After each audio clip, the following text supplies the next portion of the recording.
Peace. If I could be heard. Let me see. Uh, Chat message flying. Okay, we'll turn that on. We'll turn the chat on. And then let's see if I got any volume or anything like that. If I have volume, I don't see.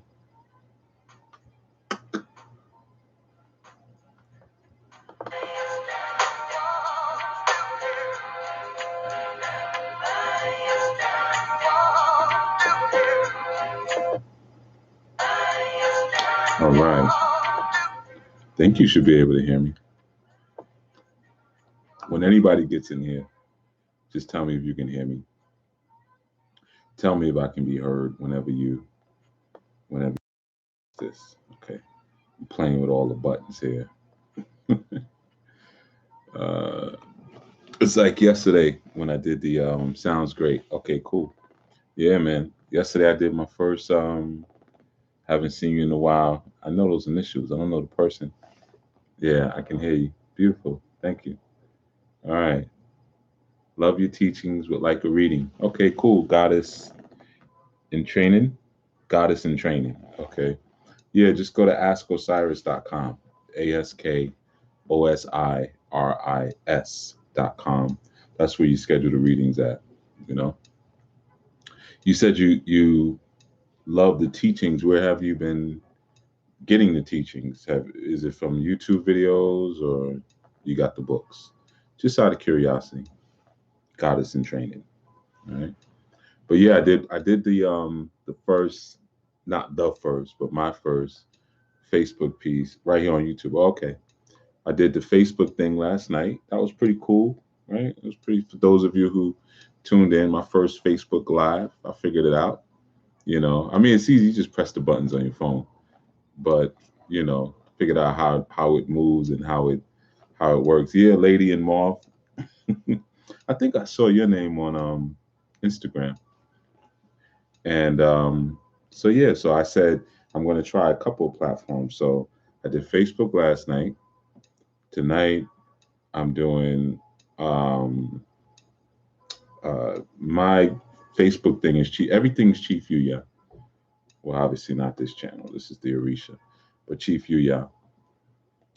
But okay, she said I like the few of your posts. Okay, peace, Funky Earthling. But yeah, so I said I would try. What's the name tonight? I mean, I would try. I tried Facebook yesterday, YouTube tonight, and then maybe I might do an Instagram thing tomorrow. Just getting a feel for it, just doing something different. But peace to everybody. We got a couple people. Surprised you guys showed up so quick. Yeah, that's kind of cool. You showed up pretty quickly. Low, Master Pimp Better. I don't know why I read your comments out loud because it always makes me laugh. I'm out of practice, man. I got to stop reading your stuff out loud, man, because it always sneaks up on me. But peace, Low. Okay, so let's see. I'm looking at my stuff here. Got a couple of controls, things you could do. I know it's like, I haven't been on YouTube in a minute, man, because the enlightenment and transformation thing, Alafiani, Fab Star 55. Hotep Poo to you.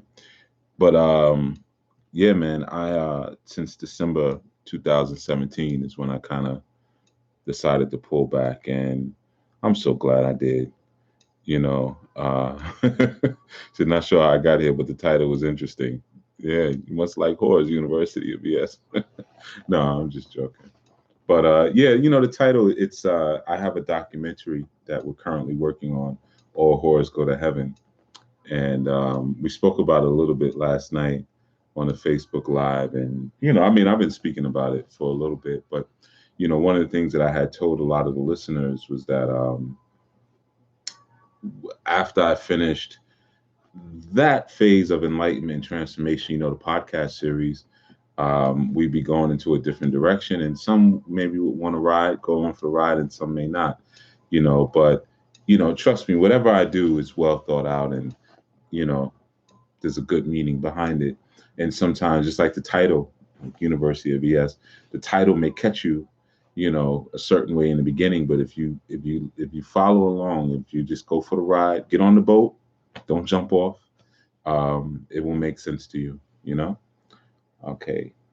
14 JR said, I was watching your old videos and came on this channel. I have never knew about this channel. Yeah, until yesterday. Yeah, I actually have man, I got like 16 YouTube channels. So there's a lot. There's a lot of channels, man. There's a lot of channels. So enlightenment and transformation is actually one of my smaller channels, and partly because of the information that I share there is mainly dealing with spirituality, metaphysics, self-help, things like that, um, which people are into, but not as into. Well, they're into it, but like I have other channels on like professional development, education, um, how to run an import-export business. You know, Arisha, of course, which is the channel you're on now, and those channels get a lot more play.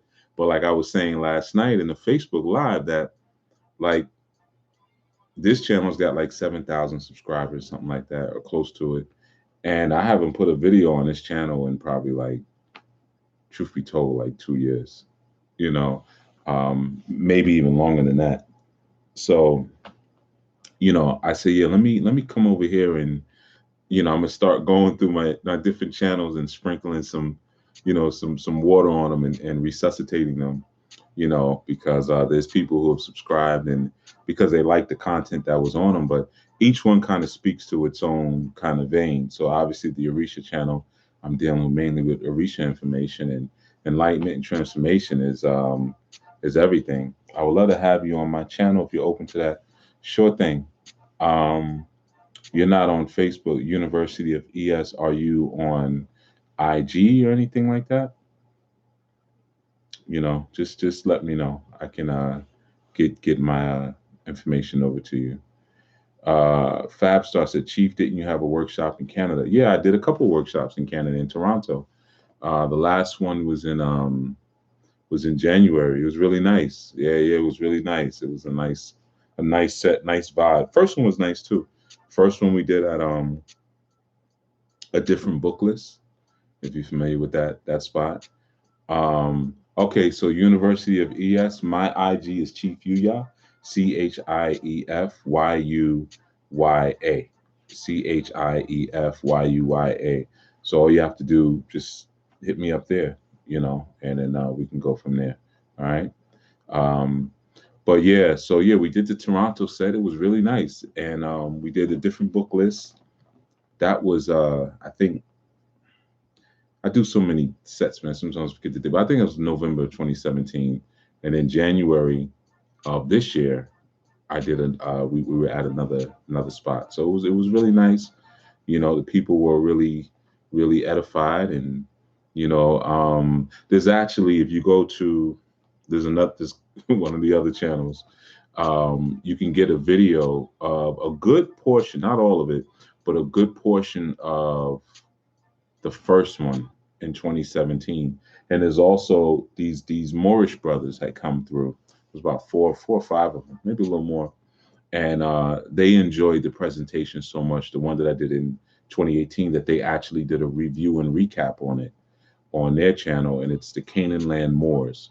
So if you just search, it's on my channel too anyway. So, but if you search Canaan Land Moors and Chief Yuya, you'll see their recap of the 2018 one. But on that same channel, you should also see the 2017 one. I put probably about a good hour and change of that actual presentation up there. So you get a nice bulk of it. But how I am. I mean, those of you who've ever been to a workshop that I've done, it's much longer, but you got a good amount. Um, so yeah, Lady Amal, I know you won't come to Jersey. Well, I drive through Jersey a lot. So what you got going on in Jersey? Like I always tell people when they're always like, "Oh, when you gonna come here? When you gonna come there?" I'm not coming. So what do you have happening for me to come? You know, if it's just about me coming and speaking, I'm just like I said years ago. I'm not as enamored with that format as I used to be. You know, coming through, say something deep, and then everybody ooh, ashe, and then I walk out the door. But what does it really leave the community with, other than some stuff to think about? So I try to be a part of experiences where I'm substantiating, organizations or movements. Really, I prefer movements over organizations, but where I'm really substantiating something that's already got some type of momentum and inertia to it, you know, as opposed to just traveling around and I've been speaking for a very long time. So at this point, when you first start, you want to just speak, and you're happy to be booked and to be able to go somewhere someone actually is going to listen to me talk. And and people might even think I said something that was interesting, but you get older, you get over that, and then you want to do something that's more qualitative. So yeah, I'll come through Jersey. Let me know what you got happening. Ben Bloomgreen, what's happening, man? I remember your name. You're the person who, well, you'll see. I got something I'm working on. um have you been back to Africa in a while? Ben asked. Yeah, I'm always on the continent and going back again soon. So yeah, I'm on the continent pretty often throughout the year. I just don't always announce it, but yeah, definitely. That's where I go and you know get sane again, if you will. Yeah, man. Um, yes, I'm just reading some of these comments and whatnot. While people are coming in, and I'm surprised y'all got here so quick, man. Y'all look good, brother Aline. Islam. Yeah, peace, brother. You know. Yeah, man. So yeah, yeah. And well actually you probably not doing it tonight, man. Tonight is Ramadan for many people, man. We got such a big storm up here in the north that man, peace, Keithon. Yeah, it's been a while, brother. Brother Aline Bay, man. Good brother. Y'all should check out his channel too. But yeah, I know you probably kicking it off in October as far as the Ramadan piece. But yeah, a lot of the fam up here are preparing for the 30 day, for that 30 day, uh, cracking into those revelations for the next 30 days, and burning up the sins, burning up the things that take you out of alignment with your natural course, which is really what Ramadan is. It's burning up. Rama, it means to burn, but it's burning up those parts of you that kind of need to be moved out, and then allowing you an indwelling experience to kind of open your eyes to some things, man. Um, but yeah, but most of our Moorish brothers and sisters, they rock it in October because that's when the Prophet Noble Drew Ali, came forth with a lot of works. But yeah. Anyways, peace to the Moors, right? And okay, so do you have a community of people or any events in Phoenix? I was in Phoenix last year, actually. And no, I have a community of people? Maybe, because you know what? Sometimes I tell you something interesting.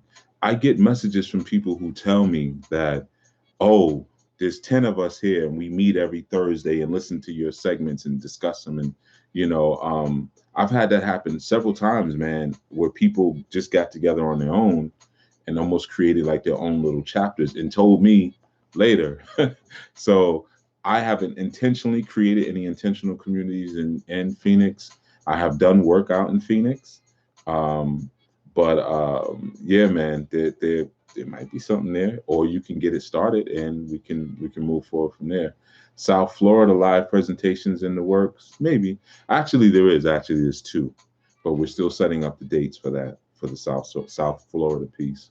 You need to get with Anwar, who's right underneath you, Casey. If you look on the chat, Anwar is getting a chapter going in South Florida currently. All right, so he's right there. You two need to link up together. But yeah, man. So some of you know, man, I've been working on this documentary, All Whores Go to Heaven, And I spoke about it a little bit last night, which is really the first time I've really spoken about it. We are in the midst of Peace, Renee. I have not seen you live in a while, so I have to see. Everybody's saying I haven't seen you in a while, Chief. I haven't seen you in a while. Well, I've never seen any of y'all, or some of you I have, but I just get little. Some of you don't even avatar pictures, man. You just got little initials. You know what I mean? But everybody's like, "Oh, Chief, good to see you." Well, where are you at? But yeah. So I spoke about it a little bit yesterday, just in terms of, not just the documentary, but also the Red Wrap initiative that I'm currently doing right now, which is, I'm gathering supplies and things for displaced women in the New York City area. Feminine hygiene project products, panty liners, maxi pads, tampons, things like that. So, and thank you, Anwar. Anwar has taken it upon himself to help to collect for people in the Florida area. I think you're in the Tampa area, if I'm not mistaken. But so anyone in that area who wants to be a part of that, man, you guys can save on shipping because he's just sending one big box up. But yeah, man. So the red wrap is going well, and we're getting closer and closer, and we put the teams together as far as, because we have two locations in Brooklyn as well as in Manhattan, where we'll be doing distribution events, and we're getting our teams together, and people are a little nervous and stuff like that, which I like. Is good. I like, because you're only nervous about things that you're excited about. So that excitement brings that nervousness, which is a wonderful thing. But yeah, so we have the red wrap going, and then like we also have, like I said, the documentary, which is really where I'm putting a lot of my energy into. All horrors go to heaven, and some of the promos, some of you have already seen. People have been really fascinated by the promos, and I think even fascinated by the idea that someone who they're used to, peace Lola, used to seeing in a maybe in a spiritual capacity, as a babalao and as a priest, and I think some are trying to make the connect. I know it went out. Some are trying to make the connect in terms of like the horology and the spirituality, but you don't have to try to make the connect. The connect is already there. But like I said last night on Facebook, man, Facebook Live, whatever it's called, I don't know, man. My first time doing it. But like I said yesterday, you know, a lot of folks were kind of squeamish about the title, and kind of like, well, couldn't you call it something different? But I'm a Babalao. I saw Ben. You just asked, "Am I an Awo or a Babalao?" A Babalao is an Awo, and sometimes we use Awo as a term, a general term for a priest. But a Babalao is like a father of a priest. All right, so I'm actually both. My first initiation was to Ogun. Well, that wasn't my first, but my first Orisha initiation, and then later was initiated to Ifa. But a Babalao technically is also an Awo. All right, we're still priest. Whether just the Babalao just determines it what level of the hierarchy you are in terms of your priesthood. But Awo, you can even see it. It's in the name Baba El Awo. Baba El Awo. Okay, so Awo is really the root of the word. You know. But yeah, you're right. God is in training. She said Chief is a Babalao, but he doesn't get caught up in titles. No, I don't. So a lot of times you don't hear me talk about it because the bottom line is, if we're not a part of the same community collective, who cares? It's like if someone's a police officer in Phoenix, Arizona, and they come to New York showing a badge, it doesn't really mean anything because you're not a part of the same corporation. So if I am something as determined by the Ifa Council in Nigeria, and then I come back to the States and say, well, this is my title and this is what I've earned, it doesn't really mean anything. What means something is my character in the works that I do.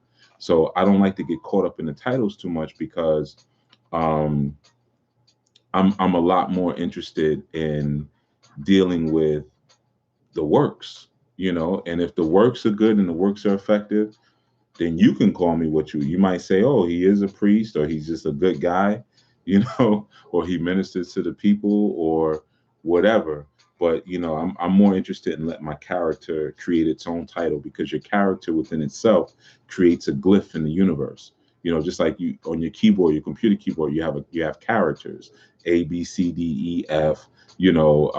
Question marks. They're all characters, and those characters, they function within a family of other characters, which allow you to create words and ideas and phrases and terms. So it's the same thing as us as people. You can have a title that's given to you, or that you've even earned, which is beautiful. But until you figure out your glyph or your carving or your character within the community, it doesn't really mean anything, you know? So in the diaspora, a lot of times our challenge is really finding a placement for that character, because we don't have communities.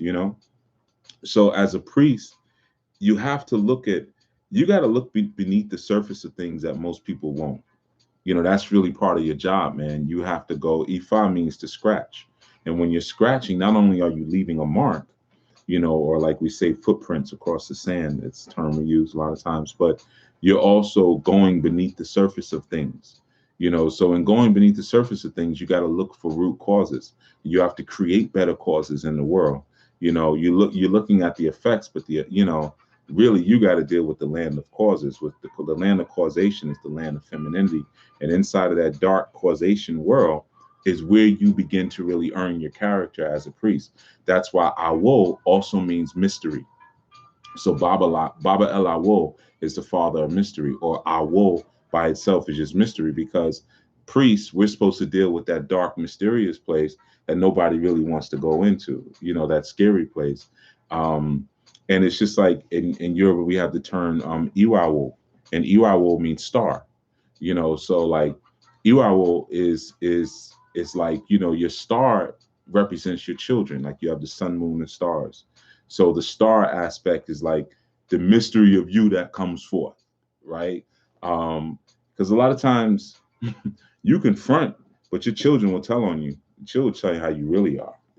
you know, they really reflect how dysfunctional or functional that you truly are as a person. So no, that's a long answer, right? But you know, we got time. I give long answers. Yeah. What else we got over here? I don't know. We got a couple stuff, a couple of things happening over here. Agbo Ato FMDG. Yeah, yeah, yeah. Peace. But is there a Yoruba dictionary? Sure, sure. There's a Yoruba dictionary. I mean, Google has a Yoruba translator now. Yeah, it's Yoruba dictionaries. Yeah. I guess you're probably trying to figure out how I know the breakdowns on those words. A lot of times, but the dictionaries are not necessarily going to give you the etymology. The etymology of the words just comes through learning the language and really just studying. The more you live around the language, the more you speak it, the more you start to see more consistent and common words and phrases, and then you can start to figure them out, if you will. You can start to figure them out. But yeah, man, like I said, I've been really talking about the all whores go to heaven piece, man. That's so near and dear to my heart, man. You wouldn't even know. And it's been for some years now. Like I said, I was saying last night was that every time I brought it up to people, and not to me because I don't put too many ideas out there. I like best plan is a quiet plan. You know what I mean? And I like to move. I like to move in the shadows and move in silence. But a couple people I told, they were like, "Huh?" Laughing, thinking I was playing. I'm like, no, I'm not playing. you know, I'm gonna do this film on hoeing and really break down and show what real hoeing is and where it really comes from, because people have it confused, and as a result, they're hurting themselves, and they're hurting people around them, and they're being tricked like so many other things. It's very similar. Brother Aline Bay came in earlier and said peace, but it's very very similar to how in the Moorish communities, those that family, and I say that family because I look at each cultural community that we've been able to extrapolate out of our experience here as nations unto themselves. That's just me. I'm not saying you have to look at it like that, but that's just how I've made sense of it. So I look at the Moors like they're a nation. Rasta is another one. Nation of Gods and Earths, Nation of Islam, um, and I'm not saying a nation in terms of proper sense where there's a standing army, and or even a flag per se, but those who've been able to gather themselves together, who share a kinship of thought and a kinship for a certain desirous culture that they want to live out, as opposed to looking at opportunities for them to compete. I just say, well, that's one color, that's another color, that's another color, that's another color, and you put them together, and you get a lot of the clearness of what our experience is here. But one of the things, and Brother Alim Bey just made me think about it. You know, nationality is a key principle. You know, um, Not only advocating for your nationality, but claiming your nationality. You're in that group, and making sure that um, your flag, your flag is firmly planted, and you have your identity card, and you're living on that going forward. Um, and that's a beautiful thing. It's a beautiful thing. I'm just looking at some of these things here. It's a beautiful thing for each one. And like we have Orisha people, we got a Khan people, and so forth and so on, man. And it's beautiful that we're all able to kind of get together and build and put our thoughts together and come up with something that makes sense. Um, Ashe to my Orishas, peace to you, King. Peace to you as well, brother Adam Alfred. For some reason, Chief, you remind me of my friend. He'll be 60 this year. Okay, cool. All right, I'll take that. Peace, brother, Mr. Ben Clap. I love learning about Yoruba and all of the aspects of African spirituality. I also talked about the Orisha in my podcast. Okay, cool. I would love to link with you more about this. My IG, all my social media is Chief Yuya, ChiefYuya. So feel free, to reach out to me there, Chief Yuya. All right, and I have a lot of stuff on YouTube and Blog Talk Radio, a lot of shows and stuff that I've done and stuff like that. You want to get a little bit of background. But yeah, man. So these different concepts, like I said, even dealing with the horology, man, is a spiritual concept. When you're dealing with horism, can you spell that for me one more time? Somebody put it in the chat for me. Y'all should know how to spell my name by now. Let's see how you do, because I know you like to tear it up. So let's see how you do. Uranus and Taurus, first day of Ramadan, new moon, and the Chief Live segment. Here's a whole lot of things coming together, in terms of the synchronicity, man. But like I was saying earlier, it's kind of the first day of Ramadan. We celebrate Ramadan around this time because this was the time that the Quran was revealed, to the Prophet Muhammad. But if you acknowledge other prophets like the Prophet Noble Drew Ali, then theoretically your Ramadan could be in October. So it's actually mutable. It doesn't have to be in June. Well, no, what are we in? We're in May. It doesn't have to be in May per se, but either way, yeah, it's synchronicity. I'll take it. It's all good stuff, right? But yeah, man, just peace to everybody who's spilling into the space. Can you speak on getting over the death of a loved one? What do you want me to speak about? What do you want to hear? I don't. You got to give me some more background.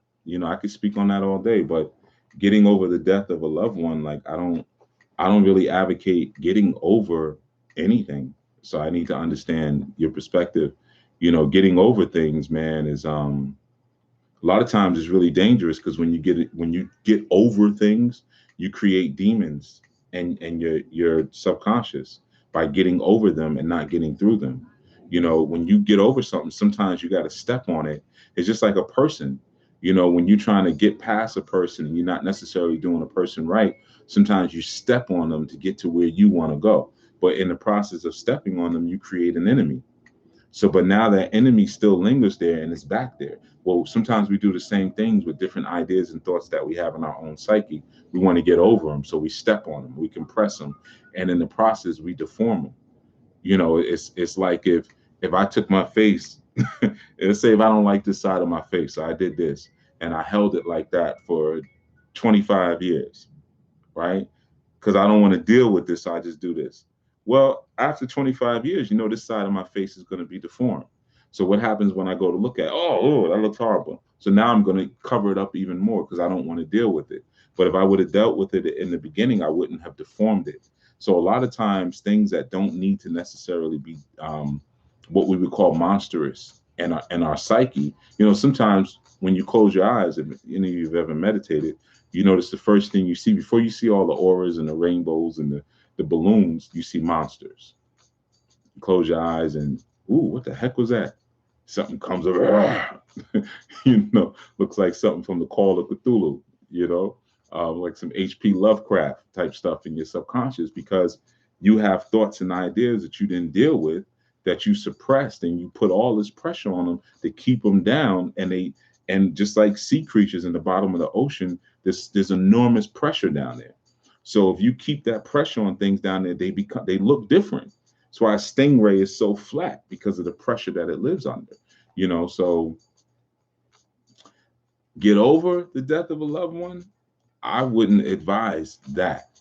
Now maybe you wanted to say it differently. I don't know, and I'm blowing it up bigger than it need be, but I'm just working with what I was given here.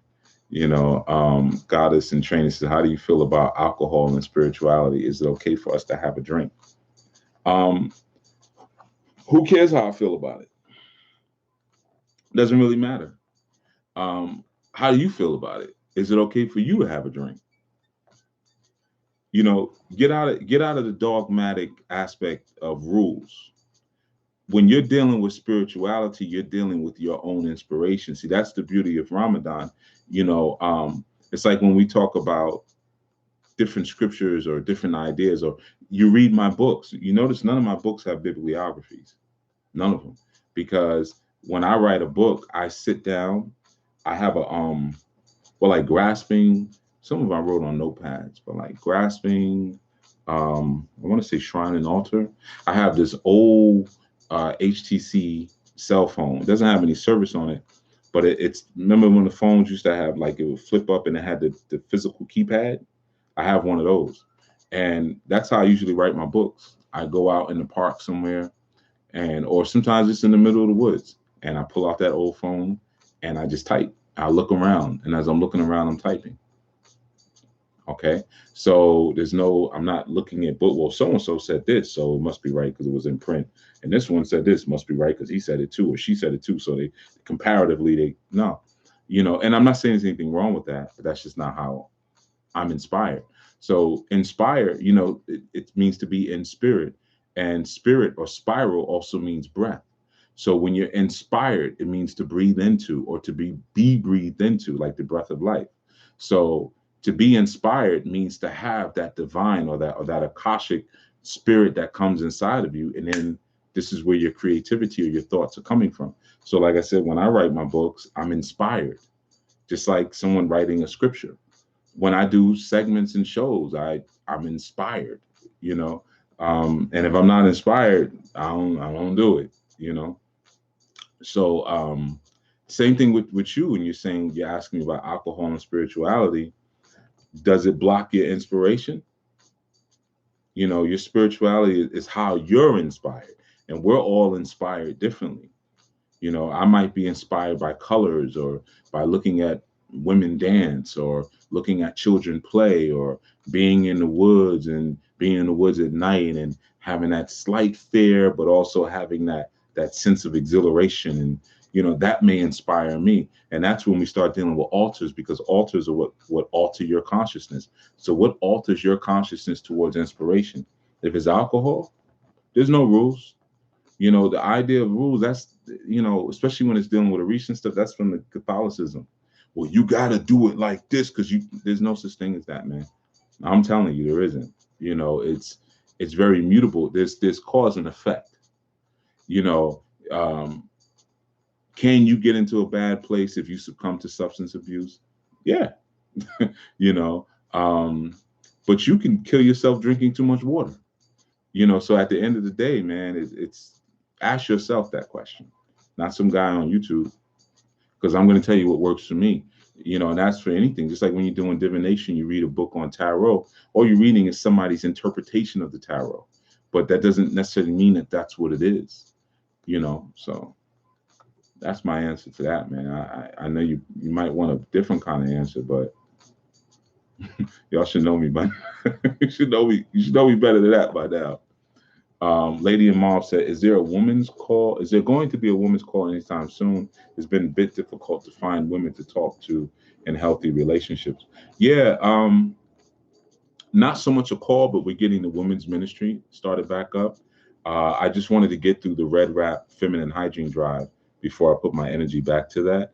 But the women's ministry is actually going to be a little different this time.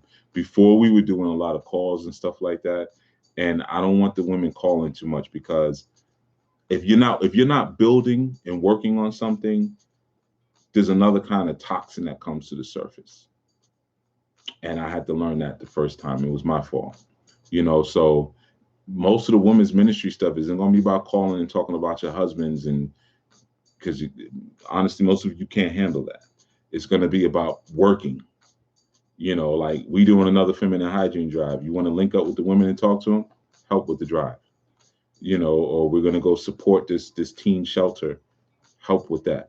We're going to go and take a donation down to one of the schools, or we're going to go and show a presence and help out at somebody event. Like maybe Brother Aleem is having an event down in North Carolina where we're going to go help him set up tables. That's going to be the women's ministry. It's going to be work. All right. So, I don't know if that's a good answer for you, a bad answer, but it's a real answer. All right. Mr. Bancroft, I have a question. What does it mean when you all say that an Orisha is on your head? I don't say that. I got into this because in 2015, while I was shopping for crystals, a lady told me that Oshun was on my head. I don't say that. What's on your head is your head. You're on your head. And if anything else is on your head, then you got a problem, you got a problem, bro. So I know a lot of people will say, I'm crowned with this Orisha, or this Orisha's on my head.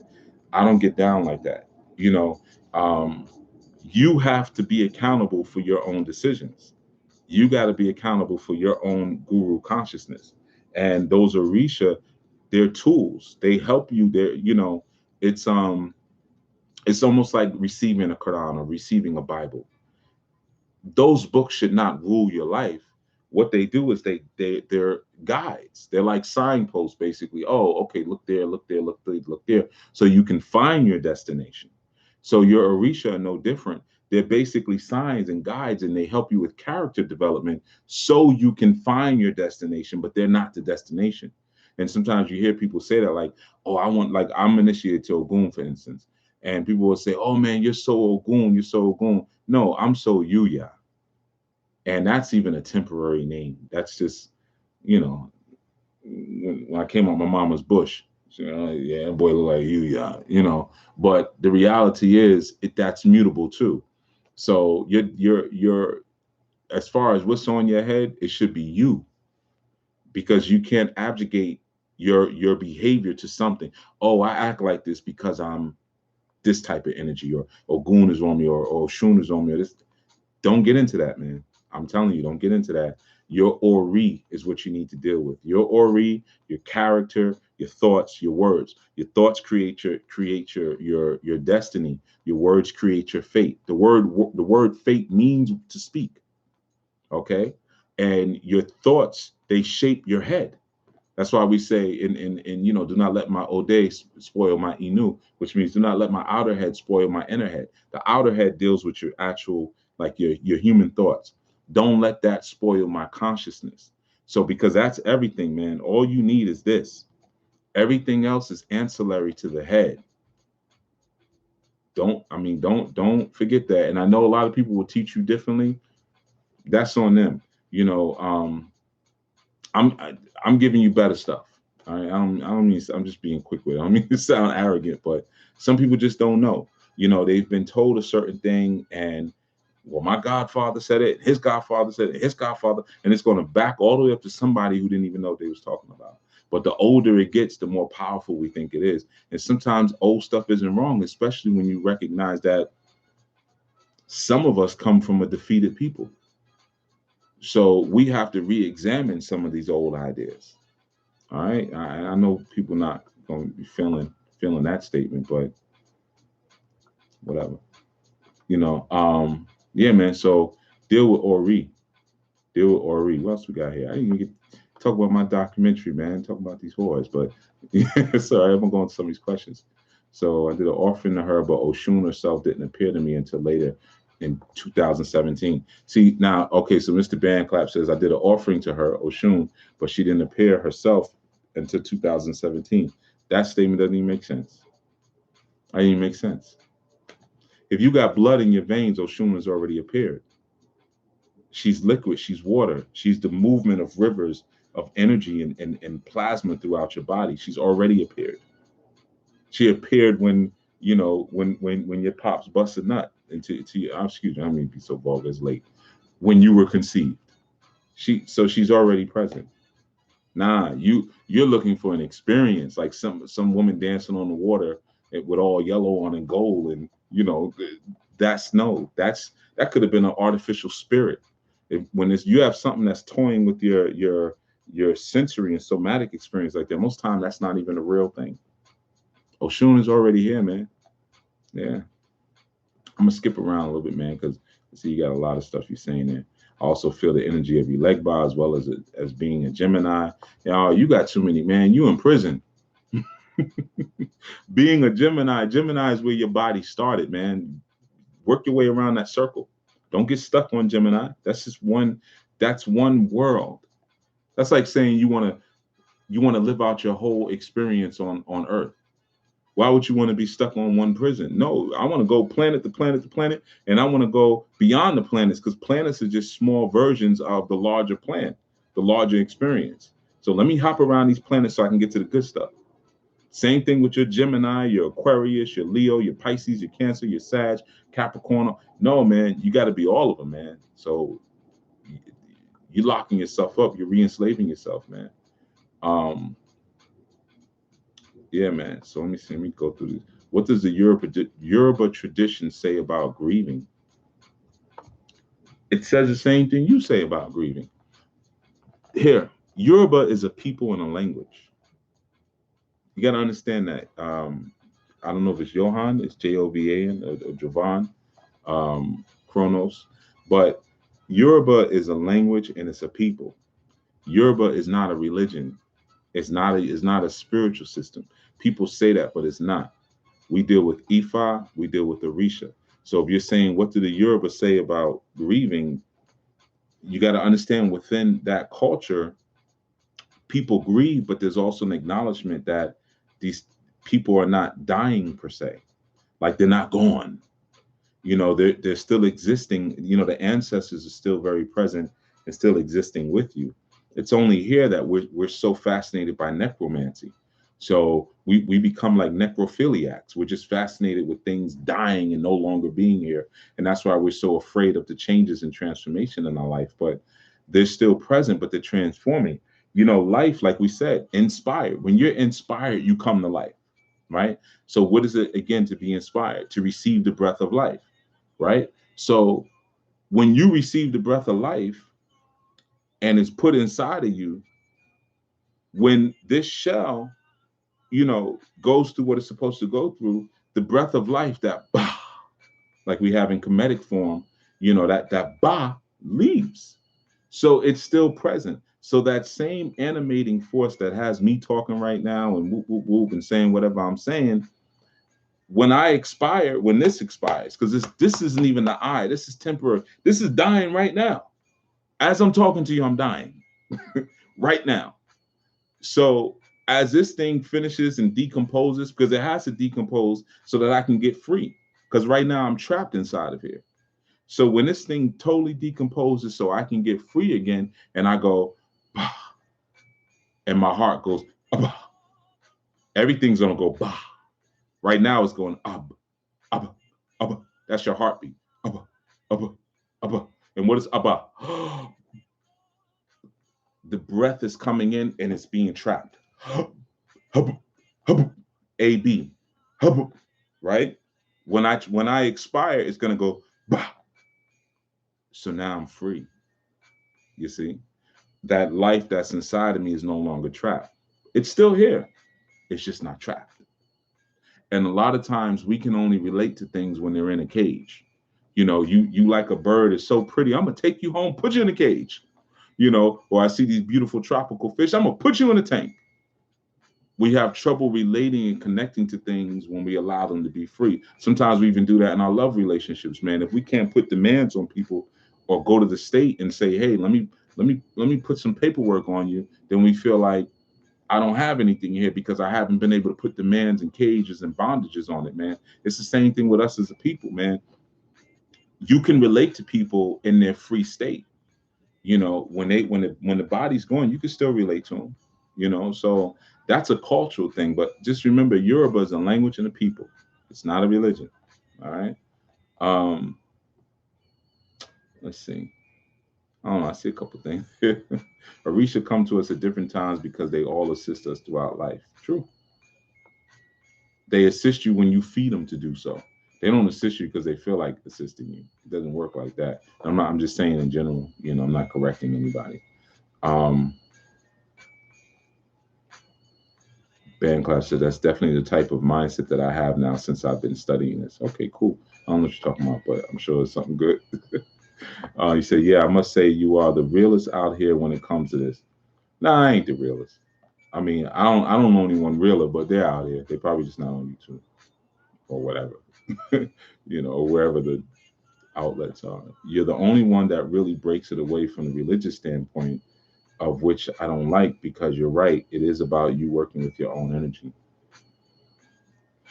I don't know. I don't want to answer that too much because then it's going to seem like I'm being braggadocious. So I'm gonna leave that. Um, how is Western horism different from Eastern horism? Here we go. All right, I'm gonna come back to that, Lo. I'll drop down and come back. All right. uh, hey, peace, brother. Oh, I'm sorry, man. I lost my place here. Oh man, I lost my place. I saw brother Dietrich. See you on the Red Robin and Red Robin show. Okay, Lola, peace, Chief. Can you speak to why you choose now for the documentary and why it's important in the present social climate? Thank you. Yeah, okay, I'm gonna come back to those. Um, all right, cool. All people talk about is having someone sit on there. Okay, Lola, we couldn't ask for a better time for this. Okay, cool. So all right, so we talking about, so now we back to the horism, maybe. Or I mean, if you want, and feel free to ask questions. I probably won't answer all of them. um I never feel obligated to answer questions, man. I'm not a spirit. Spirits got to answer your questions, but sometimes I don't like the questions that much. And then sometimes they're too redundant, or sometimes they're lazy. And as a teacher, I do not like lazy questions. You got to burn, man. you know Most of the information that I gathered, even though I as a youth I was very spiritually talented, but I still had to burn and sweat and cry and be frustrated for a lot of the stuff that I eventually ended up learning. And that's why it's with me so deep, and I can flip it in so many different ways because I earned it. So a lot of times I'll answer certain things, but I'll answer them in a way where I'm really asking you questions so that you can have that internal dialogue with yourself and have that intercourse with your higher self. That's really where sex begins, but that's another conversation. You know, um, if they're redundant, let the students get down.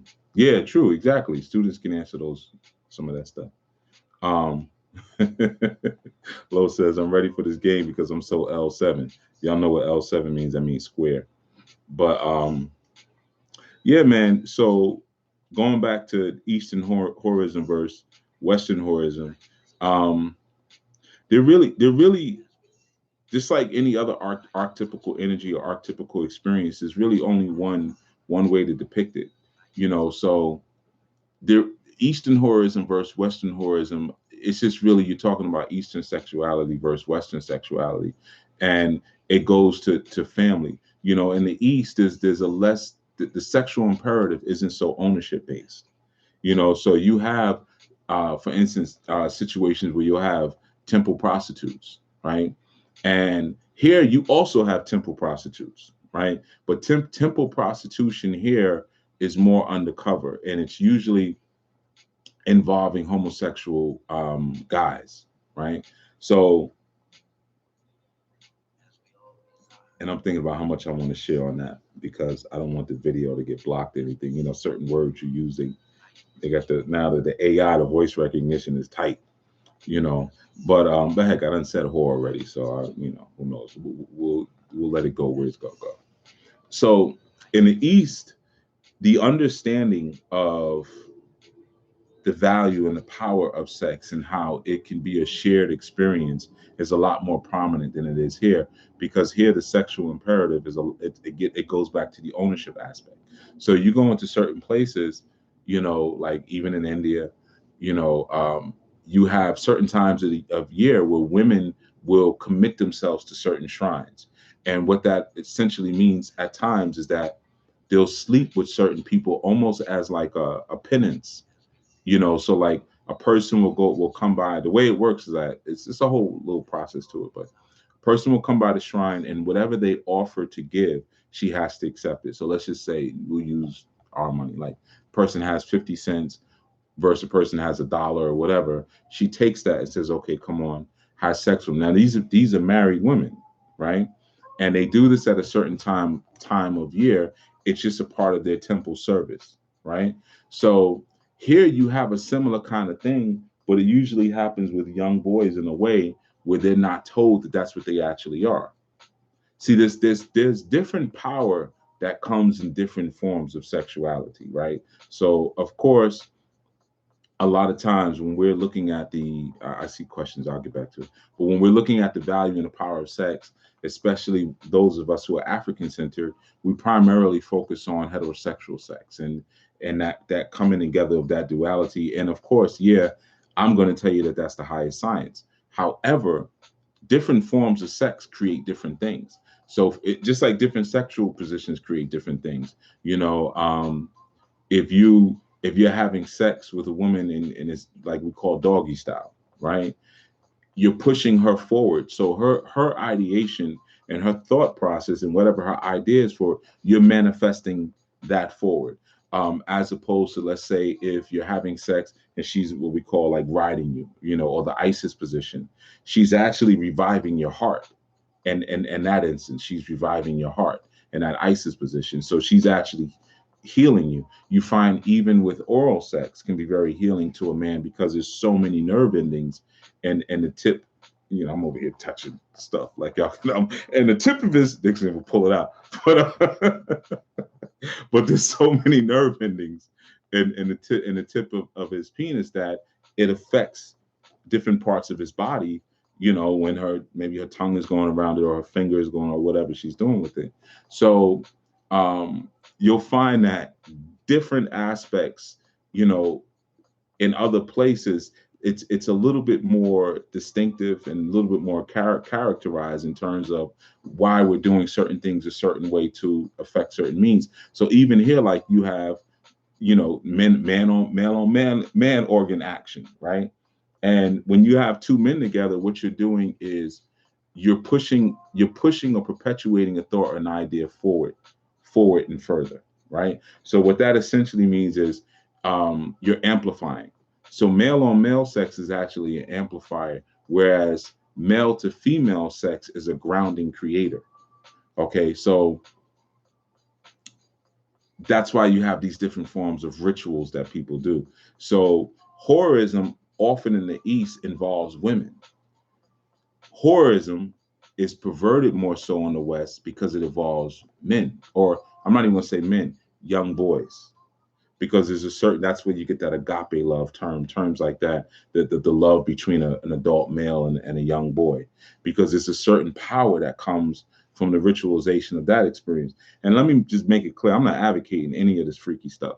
All right, I'm just telling you what they do. I'm telling you some of the differences. I'm a father, man. So, and even if I wasn't a father, you don't molest people's innocence, man. And that even goes down to don't give your children certain video games, man, because you're molesting their innocence. But that's culturally everybody does does what isn't aligned with their root culture. So for some people, their root culture is pedophiliac. It is that. So in essence, they're only complying with their ancestral cultural imperative.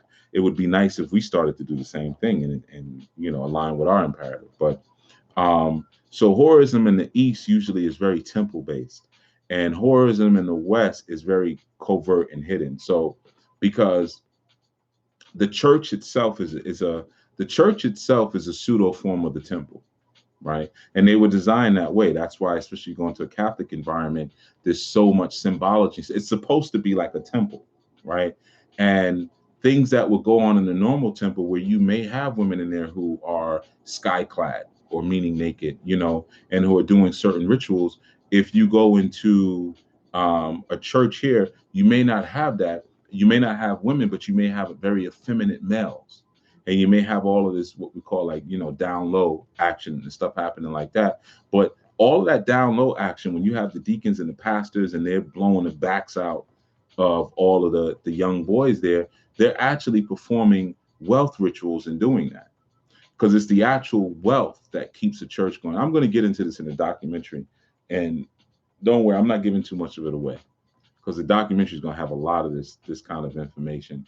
But it's the wealth that sustains the liberty of a temple, or a church. But like again, I said that the church is a pseudo form of what a temple actually is. It's a shadow reflection. Just like you have the women there who are married and they perform certain acts, the young males here are a diminished or demiurged kind of form of what the women are supposed to be over there. So a lot of times people are like, man, why is it these Catholic priests and stuff always getting caught with these little boys? Like, if once you turn Catholic priest, you're just super horny for boys. It's not that. It's ritualistic. So it's not just like, they may like boys or they might that, but it's not just that. It's a part of what they do to maintain the strength of that church paradigm. And it's the same, it's in any church environment. That's why if you go to fire baptized church, you'll have the choir director who's fierce and all that stuff like that. And he might be touching the little boys. And this is always the little boys. And I'm not saying little girls don't get caught up, because they do, but it's primarily the boys, because they're very similar to like the Knights pages, back in the day. I ain't talking about the Moorish Knights, but the Knights, the pages were who they used to bang out. Just like the samurai had a form of the page too. But samurais used to bang out little boys too. So that's a not an ancient practice, but it's older than the paradigm that we currently have now. So that's one of the differences, right? Um, and yeah, man, I need y'all to support this documentary. Go to Kickstarter. The link is in the description of this, man. And break yourself, man. Put some money in there, man. You ain't got to put your whole check in there, but help us reach our goal. We got a couple of extra things that we're going to do. So I put and it's a small goal. It's only $3,000. It's not like a $20,000 film goal, because we're really doing it in a way we're really working the technology and stuff like that. But help us to get it done. And I use Kickstarter because everybody was like, why didn't you just use GoFundMe? Because Kickstarter is all or nothing.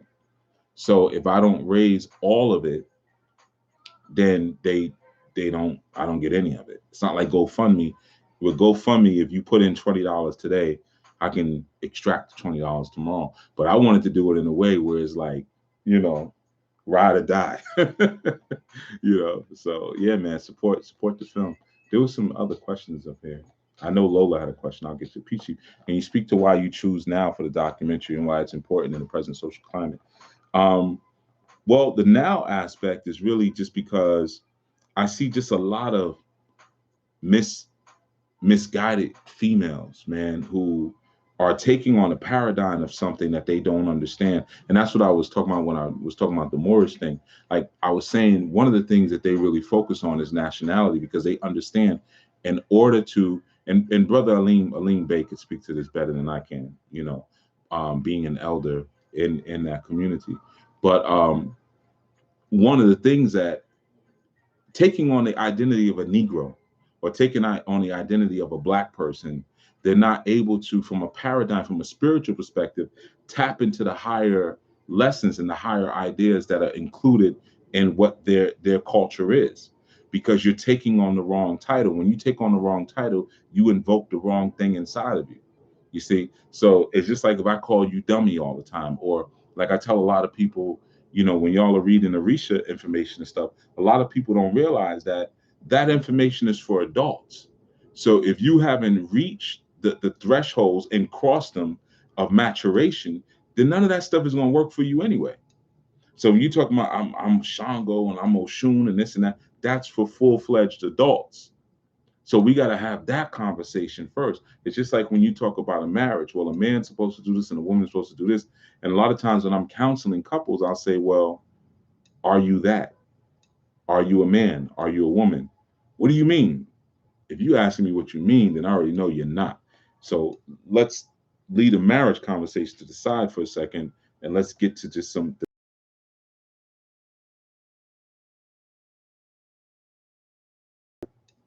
So yeah, man, that's something that is an important thing there. So that's what I was speaking about when, one of the reasons why I felt this was so important, because there's a lot of young ladies who are falling into the wrong paradigm because they're calling themselves or being called something that they're not actually. A whore is a family woman. At the end of the day, she's someone who is a part of a collective and a team, and she's with an alpha man who's guided and directed. He's guided and directed, and she advocates and feels so intensely about the direction that this man is going into that she brings all of her gifts with her. And she says, here, you can have all of the gifts that I bring to the table, and you can use all of my gifts to make sure that what it is that you're working on is fulfilled. You see, it's not just about, well, she's going to sleep with another man for money, and it's not just about that. It can be that, because she's able to separate the value of her thoughts and the value of her higher consciousness with just the body, because a trick is going to look at her body and think that's all that she is, just like a square is going to look at a woman and think that all she is a vagina. So when you're looking and when you're interacting with something or someone at such a low vibrational level, it's very easy for you to be manipulated. Just like when you're dealing with spirits and you're dealing with spirits at such a low vibrational level, most of the time you're not even connecting with that spirit because you're not looking for the real one. You're connecting at a very low vibrational level, right? So you got a lot of young girls who get called whore. Oh, you whore. And why? Because she sleeps around. But she might be promiscuous. She might be insecure. She might be lonely. She might be a slut. And that's something different than a whore. Um, but the problem is when you start putting certain paradigms on the people, no different than even, sometimes you got young boys that got a little bit too much switch in their walk. And they'll have uncles or cousins or friends be like, oh, you're this because of the way you present yourself, right? And maybe he just doesn't know. Maybe he never had a uncle or father say, hey, man, you ever see me walk like that? Well, you don't walk like that. So, but what happens is that the young boy may end up falling into a certain paradigm because people have pushed that on them.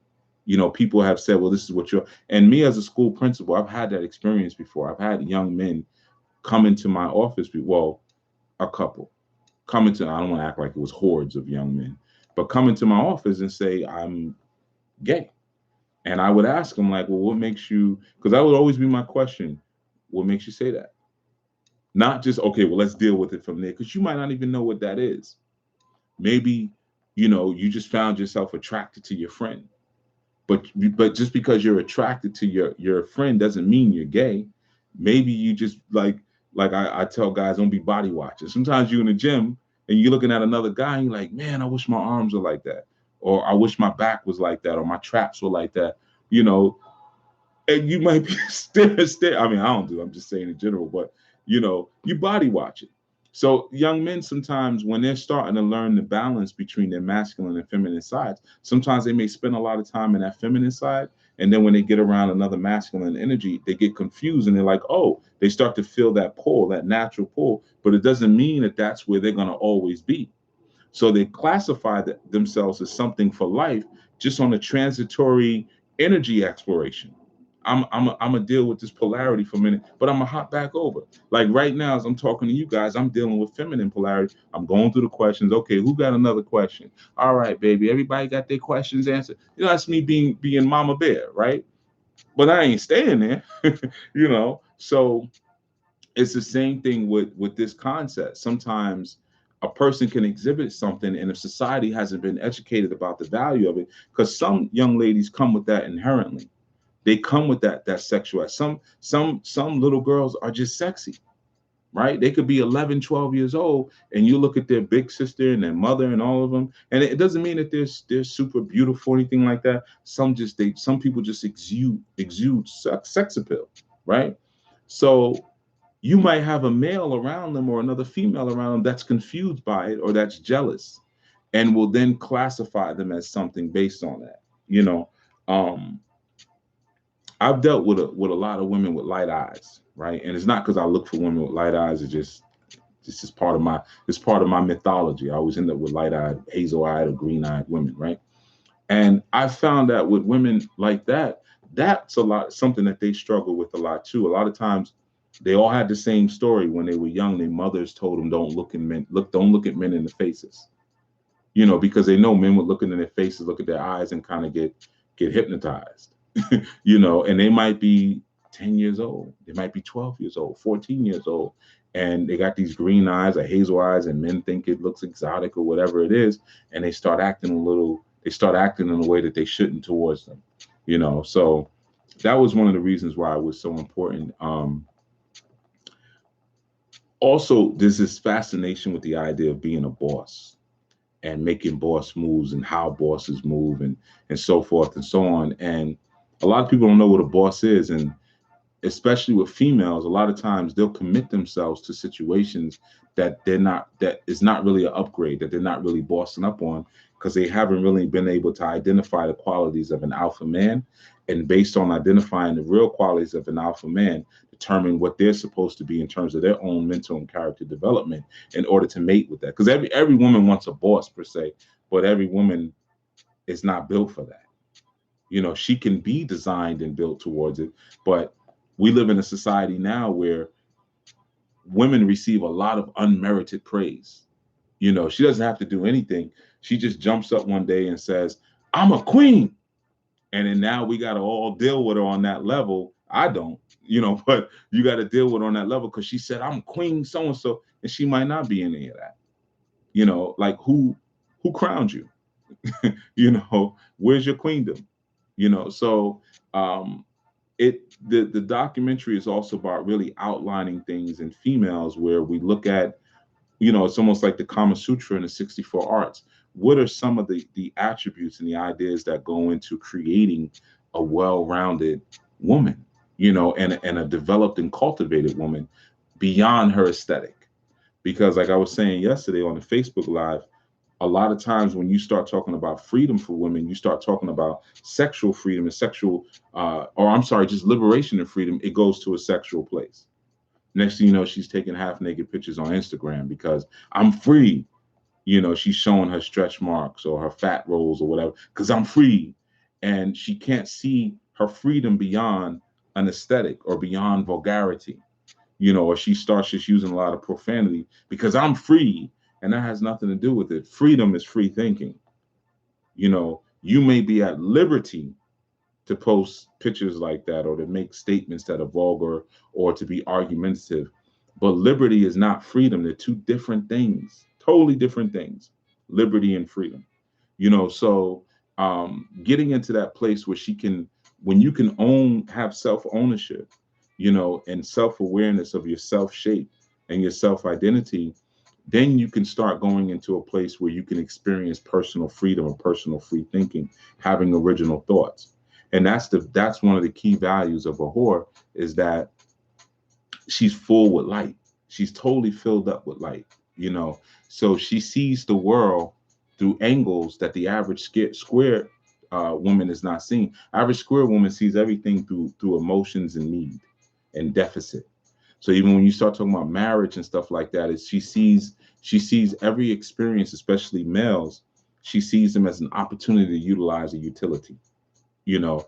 I don't want to die alone. I need somebody to take care of me. I need security, this, that, and the third. The whore says, there's certain kind of people out here, and I have a great man here.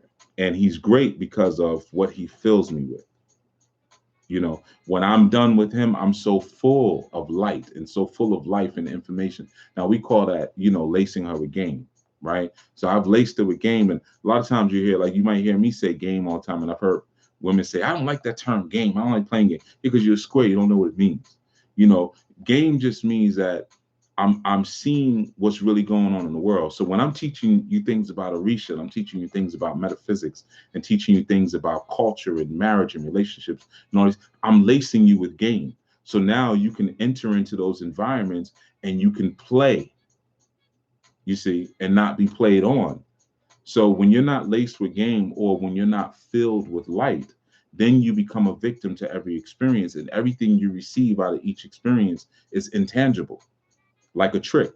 A trick goes to a woman on a corner, and she goes up to him, she wraps her arm around his arm, and she says, "Hey, baby, how you doing tonight? Oh, you so handsome. Oh, handsome. You got any money on you, handsome? Let's go have some fun." And he thinking, sitting and thinking, "Oh, she like me, and normally she would charge $700, but she's gonna, take me over here for $500." So everything he's getting is intangible. You see, just selling him a dream, because he hasn't been laced with game and light to shine light and say, hey, wait a minute, and see that the man that she really gives herself to, because there's women who will be married for 20, 30 years and their husband doesn't know them. Or you might be in a relationship for 4 or 5 years and your boyfriend doesn't actually know you, because you've never relinquished your heart and your mind. Yeah, you done had some incredible sex, and you done took it in three holes like a bowling ball, and you done emptied him of all his secretions and juices and all of that interesting stuff like that, but you never gave him this, ever. So a lot of times you're sitting there and you got that look on your face, and he's like, babe, what you thinking about? You look like something's on your mind. Oh, nothing's on my mind. Lying, lying, because you're like, he's not worthy of this. He can get the, the choke shot. He can get the hot pocket, and and whatever, but that's as far as he really sees my value. He doesn't see the value of this. He doesn't see what he can get once he has this. But I'm going to stay with him because I haven't really been able to spot any other alphas. And I've said often, women go to the highest bidder. So when another brother comes along and he's able to start cracking into this or cracking into that, now she's sitting there thinking about how she can get out this situation with this lane, you know. But yeah, I'm not gonna get into that too crazy much. Let me see what's up top here. Um, Peace, Alima. Let's see. I don't know how far up I was, but maybe I won't catch everything. Um, Lady in Mauve says all people talk about is having someone. Oh yeah, I saw that already. Okay. Hassan, peace, Hassan. Greetings, Chief. I work overnight and have to walk to work every night. Okay, cool. Is there a spirit you would suggest to work with to keep safe? I'm in a rough neighborhood. I do my part to stay on main streets. Get another job. That's what you do, Hassan. Get another job, man. You know, work with the spirit to get you into a better situation. Work with your ancestors. Why would you work with your ancestors? Because they've walked through rough neighborhoods before. They've been jumped. They don't have purses snatched from them before. They had wallets picked out of their pocket before, stuff like that. You know, but we can't continually put ourselves in situations where we're constantly spiritually hustling on low level situations. If you work at night and you have to walk through a tough neighborhood, or like you said, I walk to work every night. Maybe you need a car, maybe you need money for a car service, or maybe you just need a better job. So go there. Skip over the reactionary stuff, because I could tell you walk in the street, okay, work with that shoe, work with Ogun. But that becomes a never ending feeding, excuse me. So the key is, when you're working with spiritual energies, you're not working with spiritual energies so they can constantly defend you from every bad decision that you've made. You don't want to do that, because that becomes a trick bag that you never get out of. What you want to do is you want to take on their intelligence and wisdom. You know, maybe you need to move to the suburbs. you know, although that's not too safe nowadays either. But maybe you need to have a different kind of job, or a situation where you don't have to commute, or you don't have to work overnight. Maybe you really love your job, but clearly there's an aspect of it that doesn't work. So I would say work with your ancestors to get you out the situation. If you want me to tell you what oils you can mix to put on you to make yourself invisible, I have all of that stuff. But I try not to teach that type of stuff as much as I used to when I was younger, because we got to do better. Bottom line, we got to do better. It's like when people come to me and they're like, I feel like I got a spirit in my house, chief, and I can't sleep well at night. And woo, woo. And then I come by the house and the house is filthy. Yeah, you can't sleep because it's nasty in here. You got old troop jackets from 1987 and, you know, VHS tapes and DVDs that you can't even play anymore. Get rid of all the junk first. Clean your windows, vacuum your curtains, change your sheets, and then we can talk about what needs to happen spiritually. But I guarantee you, after you do all of that and put some pine sol up in this nasty mother F, you're not going to have the issue anymore. So we have to stop, like I always say, never ask the spirit to do something that you wouldn't do for yourself. And I'm not saying that you wouldn't defend yourself, Hassan, but what I'm saying is that look beyond, you want to use the intelligence of those energies to carve out a more sensible life for you. That's really what you want to do. Okay. So, and you can go online and look for protection oils and all that stuff, but it's not going to work. And especially ain't going to work because of what I just told you. That's resonating at here. And I just told you information for here. So now this stuff isn't going to work for you anymore, because now your paradigm is going to change. Okay. It's here, man. It's here. Because the truth is, even when you walking through a rough neighborhood, and I walked through some of the roughest areas in New York, a lot of time with gold out, and some of y'all know I wear gold fronts. Never had an issue. You know why? Because I'm vibrating at such a level they can't see me anyway. Even if there was an issue, you can't see me. Because my vibration is such that you probably just see a little blur walking by. You see? So the thing is, you got to change your mind. And when you begin to change your mind, the reality, the dangers that are in your life change. It's like going through the metamorphosis and going through a chrysalis. That caterpillar, it's worried about me stepping on it. You see what I'm saying? It's worried about those type of threats. But when it becomes a butterfly, it's like, man, I'll go right over Chief's head. There's new threats. I mean, birds are eating and stuff like that. But the old threats are no longer an issue because it's changed the reality and the paradigm of its actual liberty. That's what you got to focus on, man. All right, let's see. All right. Never looked at sex that way. Damn, I'm not doing it right. Probably not. A lot of people, a lot of people don't have sex right. They just stick the dingling into the jing dingy, and they, but there's a certain mindset you got to have when you're entering into a sexual experience. Let's see, what do we got here? Mom says, yo, I got to watch this. Yeah, man. University of VS says maintenance of the status quo. I guess that's someone was talking about before. Yep, they did. Chief, they did the same as Spartans. Oh, you're talking about the boy lovers. Yeah. Yeah, because they felt they derived power from that. And that's not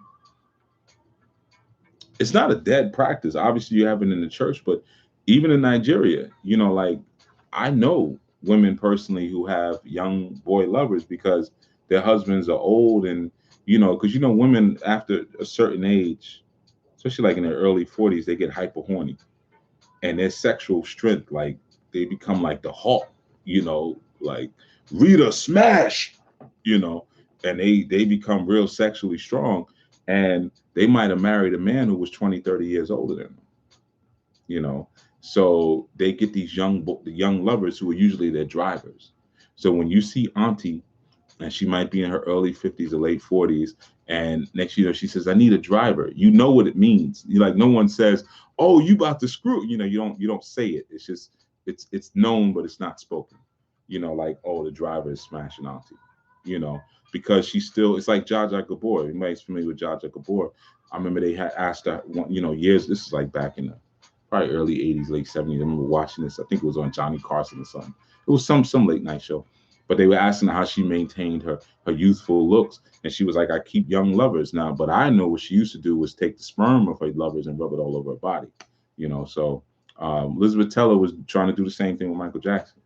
You know, so that young lover thing is they eat up that energy, man. Some women after a certain point, they learn vaginal control where you're just not depositing all your anger inside of her vagina. She's actually bringing you inside of her world and absorbing your life force. So when y'all are done and she jumps up from the bed and she's like, "Oh, you want something to eat? I'm gonna make something," and you knocked out. You can't even move. You know, because she's absorbed that life force. Those are some of the worst sexual experiences. You know. Um, Lowe says, why do some squares try to cuff a whore, but they don't have the mental capacity or maturity to, or that alpha gene to direct that relationship? Because you know what it is? A lot of times, see, when you have a square trying to cuff a whore, what he's trying to do, and for those who don't know what cuff means, it means like trying to wife her, trying to like marry her, if you will, trying to make her wifey. Um, because essentially he's trying to get at the alpha that she's really connected to. You see, so it's almost like a pseudo form of homosexuality. So the closest he can get to that man or being like that man is to have his woman. You see, so when he gets her, yeah, he wants to cuff her immediately because it's like a form of conquest. Maybe I wasn't as fly as him and this and that, but if I can get to her, I can get some of the light that he's imparted upon her. You see, so you find that men in positions of power, because I know I go through it often. A lot of women that I'm with or have been with, when they're put back on the public market, they people come in like piranha on them, and it's really because they want to connect with me like that. Because a lot of guys, I'm not connecting with you like that. You want to build with me through the chick. Build me through the woman. So they'll cuff the whore because they know that she has my tutelage inside of her, and it's not a horrible idea. I mean, if you got with a woman and you know that she was underneath a boss player for 10, 15, 20 years, and she's filled with all this game and all this light, imagine where she could take you, because women are wealth. So imagine where she could take you next. Imagine the type of asset she is. But for a beta or for a square, she's going to tear him up. She's going to tear him up. But that ego is something else, man.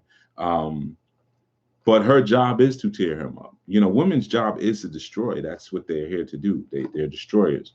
Men are builders, women are destroyers. You put something in the womb, it gets mangled. Whatever you put in doesn't come out the same. She destroys it and then turns it into something else. So if you're not aware of that or know that about the feminine nature, then you end up getting yourself hurt. you know but that's why squares do that, man. Most time when they're trying to cuff a whore, they're trying to connect to a lifestyle, or they're trying to connect to an energy that they don't necessarily have the guts to do. So you might even find a guy who does that with a woman. Maybe she was with a hustler for a long time, just somebody who was in the game, somebody who was a player. He could have been a dope boy, he could have been credit card scammer or whatever, but he had a certain level of aggression and get up and go. And remember, we leave imprints on each other. So just like your mother, as a guy, your mother leaves your first feminine imprint on you. So that's why most women you deal with after that are in some shape or form like your mother, because that's who imprints you, whether she was good or bad. That's your imprint. And with women, their first imprint usually comes from the man that they lose or the guy they lose their virginity to. So if the guy that they lost their virginity to was a get money type of guy, which that's so common, because that they want to go for the alphas of their environment. So they're going to go for maybe a lot of times a drug dealer, or a hustler, or whatever. She might be 15, 16 years old. He might be 20, you know. And he imparts that mentality inside of her. So now she doesn't necessarily become a drug dealer, but she becomes a gold digger. I got to have it. I got to have it. I got to get it. I got to get it, because he imparted that imprint on her. So now the square comes along and he wish he had that. But he doesn't think like that. He doesn't think outside of the box. But she does. So he's like, man, if I could get her, then maybe I could, some of that ism could rub off on me, and I could be a get money type of guy. but it doesn't work that way. So she becomes his sun, and he becomes the moon. It's almost like the Erica Badu effect. Um, Lady Mom says, but isn't that putting everything negative on the child by telling them not to look me in the eyes? That's not healthy. Yeah, it is negative, because what happens is those young girls who have, okay, just because you might have a young girl who has natural sexuality, that's not bad. There's nothing wrong with that. Sexuality, that's how we got here. It's a tool. So when you make them ashamed of that, then they start to have a lot of unwanted experiences in order to resolve what their sexuality is. And the first person who comes along and makes them feel like that they're what they want to do sexually, or how they perceive sexually, is okay, they're willing to do anything for that person. You see? And a lot of times you'll even find, because a lot of the women who I've been with like that, they will try to hypnotize you. They would stare at me and I'd be like, "Man, get out of here with that. That's not kryptonite for me, some light eyes. I've seen a cat before. I've seen, I'm not impressed by light eyes. I'm not impressed by anything, really, honestly, that a woman brings. But that's what makes me different than other guys. So, and that's why a woman like that would want me, because I don't get weak in the knees and stupid because you stare at me. I'm still going to check you and put you in your place, and romance you the way I want to, or not romance you, or finesse you, or whatever it is, because I'm seeing right through that, and I'm seeing a different kind of value in you. So yeah, truth be told, it is very harmful to do to a child, because they can become manipulative, but also it creates a certain shyness in them that's unnecessary. And remember, shyness is not natural, reservation is. Some children are naturally reserved, that's fine, but shyness comes from emotional hurt. So a lot of times now their own body becomes their enemy. And imagine waking up like that. Like when we're in situations where, even with our own physicality, we just don't like the way we look, or my lips are too big, my teeth are too big, or whatever, my head's too big. Every day you wake up, you go in the mirror and you see an enemy. You see something that you don't want. You see something that's causing an experience for you in life that you don't want. So a child like that, and it could be a child's got a big booty or pretty face. It doesn't just have to be light eyes or whatever, or just has natural sexuality. They start to see that natural endowment as an enemy to their life. Very unhealthy, Lady Evolve. Very unhealthy. Let's see.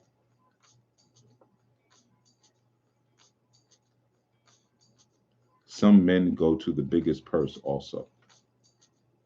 Yeah. She got to bring something to the table. Chief, may you please save this comment feed, please? Me? Uh, I think it does that automatically, doesn't it? I don't know anything about that. It's my first time kind of doing it like this, doing a live like this. So I think it saves it automatically. You know. Um, Female pimp, have some sheets. Okay, Lo says, but why not just team under the alpha male to get the game and not secondhand? Well, because men look at a lot, or males, I should say, males look at a lot of things in terms of conquest. So if you're underneath that alpha male, first of all, here let me make a couple things clear for you, Lo. Um, an alpha male is not going to have a beta under him, right? I'll give you an example. There's a sister I know who has a son who's like, just he has no get up and go about him, man. And we were dealing with each other years ago, and I used to never want to go over her place. She used to always, here, why don't you come over? Why don't you? I made some food for you. Come over, whoop whoop whoop, and I'd be like, nah, I ain't going over there. And she was always like, why don't you want to come over? And I was like, I can't stand to be around your son. Like he's so beta that I'm just not comfortable around that level of male passivity. So most alphas are not going to just bring a beta under them and say, here, let me lace you with some game. Alpha is going to lace someone with game who already is an alpha themselves. They might be a young bull or a young wolf, but they already have the capacity to enact something on themselves. It's just like, you do for those who do for themselves. It's that type of ideology. But just to say, hey, come, or that alpha to say, now you have a lot of programs now, like you have programs with people who teach male confidence and stuff like that, which is kind of what you're describing. But the truth is, and this is me, I'm not trying to down anybody who has a program like that, but it doesn't really work. It doesn't really work, because sometimes that's the problem. We focus on confidence and, again, unmerited praise, and not really on earning what it is that you're talking about. And that's why a lot of times you'll have guys that'll be trying to talk to women who are completely out of their league and just making fools out of themselves, man. I see that so often. It's always been funny to me, because they're not aware of themselves. Like, if you do that and you can taste your own breath, and you're gonna get in this woman's face and like, hey, what's up? You know how beautiful you are, like, and then wondering why she's not responding to that, because you're overconfident, and you're basing your confidence on fantasy, as opposed to being like, it's just like, if I talk to a woman, I can tell a woman exactly why it's the smartest thing in the world for her to mess with me. And if she doesn't want to get down with my program and my team, I'm not looking at it like there's something wrong with me. I'm looking at something wrong with you, because I'm clear on what I bring. And if a woman ever says, well, hey, what do you bring to the table? Here we go. Boom, boom, boom, boom. I can list it, because it's not false confidence. Like, I've since I was a little boy, I've been working to be I don't want to say a good catch, but I've been working to be an alpha, so I can do that. I can fix things. I can work all kind of different vehicles. I got game. I got, boom, boom, boom. And I can quantify it, right? So the reality is, again, an alpha is going to look for a guy like that, who's already kind of clear on some things and moving, and maybe just needs, some more tweaks to take what he's doing to the next level. But as far as a beta coming under an alpha like that, he's going to get eaten up, because the truth is that woman is an alpha to him. You see, so look at it like alchemy, right? You have three. We call it the tria prima, right? Tria prima just means the three primes. You have sulfur, mercury, and salt. Salt represents physicality. Sulfur represents the soul, and mercury is the sensitive material that connects the two. That's why Mercury in Roman theology, Mercury is the messenger, right? And we know that Mercury, right next to Venus, but Mercury is the closest planet to the sun. It's the sun, Mercury, then Venus, right? And then, of course, Earth. But my point that I'm making is that a lot of times that beta energy is not strong enough to stand in the face of the alpha. It's not strong enough to stand in the face of the sun. So they need that sensitive go-between, because Mercury is that feminine element. So they need that the woman is the Mercury, that Mercury, that dark energy in between that buffers the heat of the sun. So like a woman that I might deal with, I shine hard, but I only deal with women who could take it. Right. So let's say, I'll give you a small example, right? We might be going somewhere and she might put something on. I say, oh no, baby, don't put that on. You don't look as sexy as you're supposed to look in that. And you going out with me today, and you reflecting me. So I'm gonna need you to put on that yellow dress, man, so you can look as beautiful as I know you can look. Now, my woman will be like, okay, daddy, like, let me go switch it up. Another woman might be like, what's wrong with what I got? She's taking it all personal, or it may just be too direct. She may need to hear it a different kind of way, like, oh, you wearing that? Oh, that looks so nice on you. But you know what? I was thinking it would be so cool if you wore the yellow dress, because it goes with I gotta make up a whole long, elaborate thing, because she can't take some of that stuff head on, which is fine, because everybody's different, right? So that beta male is similar in that. You tell a beta male, like, hey man, you might tell him just something direct, like, hey, you ain't got nothing going on for yourself, man. That's why you can't get a woman to listen to you. What do you mean I got? He might get all sensitive. Whereas an alpha male, if another alpha tells me that, man, you ain't. And I've had alpha tell me things like that. Like, even with the work that I do in community, I've had other alpha men tell me, like, man, why don't you leave them people alone, man, and come over here and get this money.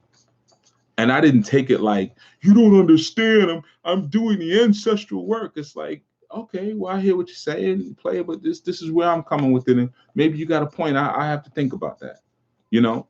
So some people can't take that direct sunlight low, so they use that woman, that I'm the woman, but they use that woman as a buffer, as a go between, if you will. So the woman is almost like a Jesus figure, it's like a Messiah figure, like an Eshu, and then that alpha male who's given that game, they know they really can't stand in his presence. They can't take what it is that he's really going to say, and they can't take that direct sunlight, man. So that's the reason why a lot of times that happens, man. um University of ES says you've spoken on the requirements or the gifts that are brought to the alpha males, but what about the alpha females? Well, an alpha male is going to deal with an alpha female. So are you asking University of ES what gifts that she brings? Because the mating for an alpha male is not a beta female. No, the mating for an alpha male is an alpha female. And just so we can get on the same page in terms of understanding of that, the alpha of any contextual environment is the one who provides the greatest need and resource for whatever that environment is. And usually that means whatever that environment defines as what masculinity is or femininity is, they've completely they exude and exemplify that to the max, right? So let's say if University of ES, let's say if you and I are in an environment where maybe our community thrives from, we're in a fishing village, right? Well, if catching fish is men, as a man, if the one who catches the most fish brings the most value to the village, then I will be considered the alpha if I catch the most fish. And for you as a woman, maybe your ability to take those fish to market and sell as much of them as possible makes you the alpha, because that's what the environment needs most, maybe from the women, and maybe that's what the environment needs most from the men. So that would mean now that we too would be the alphas of those environments. So the alpha is a mutable quality. If I'm in Silicon Valley, my prowess in programming and my in IT and my technical understanding would make me an alpha over maybe another guy who could just beat the crap out of me. He may be tough, and because sometimes, a lot of times, when people think about alpha men, they think about just big, tough, rude people, and that has nothing to do with being an alpha. And that's where you get with a lot of those fake courses on confidence and stuff like that. Like, oh, you want to get women, just be a jerk. No, like that. You have to be valuable, and you have to be aware of what your value is based on your contextual environment, because sometimes what we may consider valuable is not invaluable to the environment. So, like, I'll take myself, an alpha female for me is not the prettiest female. In some environments, maybe that would make she's the top. Like, when you were in school, the girl who got her breast first, or the prettiest one, or whatever. Maybe she could do splits. She was an athlete. She was a track star. That made her an alpha. For me, a woman who's industrious and productive and cooperative will always get ranked over one who's not, one who doesn't really produce anything, right? That's my contextual environment for what defines an alpha. So it's mutable. So you say, yeah, I was waiting for your answer. I attract betas, excuse me, meaning I'm usually the dominant energy, more progressive and inspiring. The alphas do not seem to be attracted to my energy.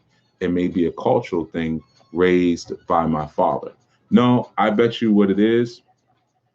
Like you say, I'm attracting betas, meaning I'm usually the dominant energy. Well, look at what you're saying, and that statement itself, there's a little bit of insanity in it, and I'm going to show you. I attract betas, so meaning I'm usually the dominant energy, more progressive and more inspiring. You attract betas, but you don't want betas, so why are you engaging them in relationships? See, there's the insanity. So now you're attracting these betas and you're using them as a placeholder. So you're entering into a relation. And I know you might say, well, I don't know they're betas until we get into a relationship and I find out they know how to change a flat tire. But you're attracting a beta First thing you got to ask yourself, what are you attracting them with? Why are you attracting them? See, this is where we get into the whorism. See, a whore, she understands that a beta most of the time is attracted to her because of her sexual prowess.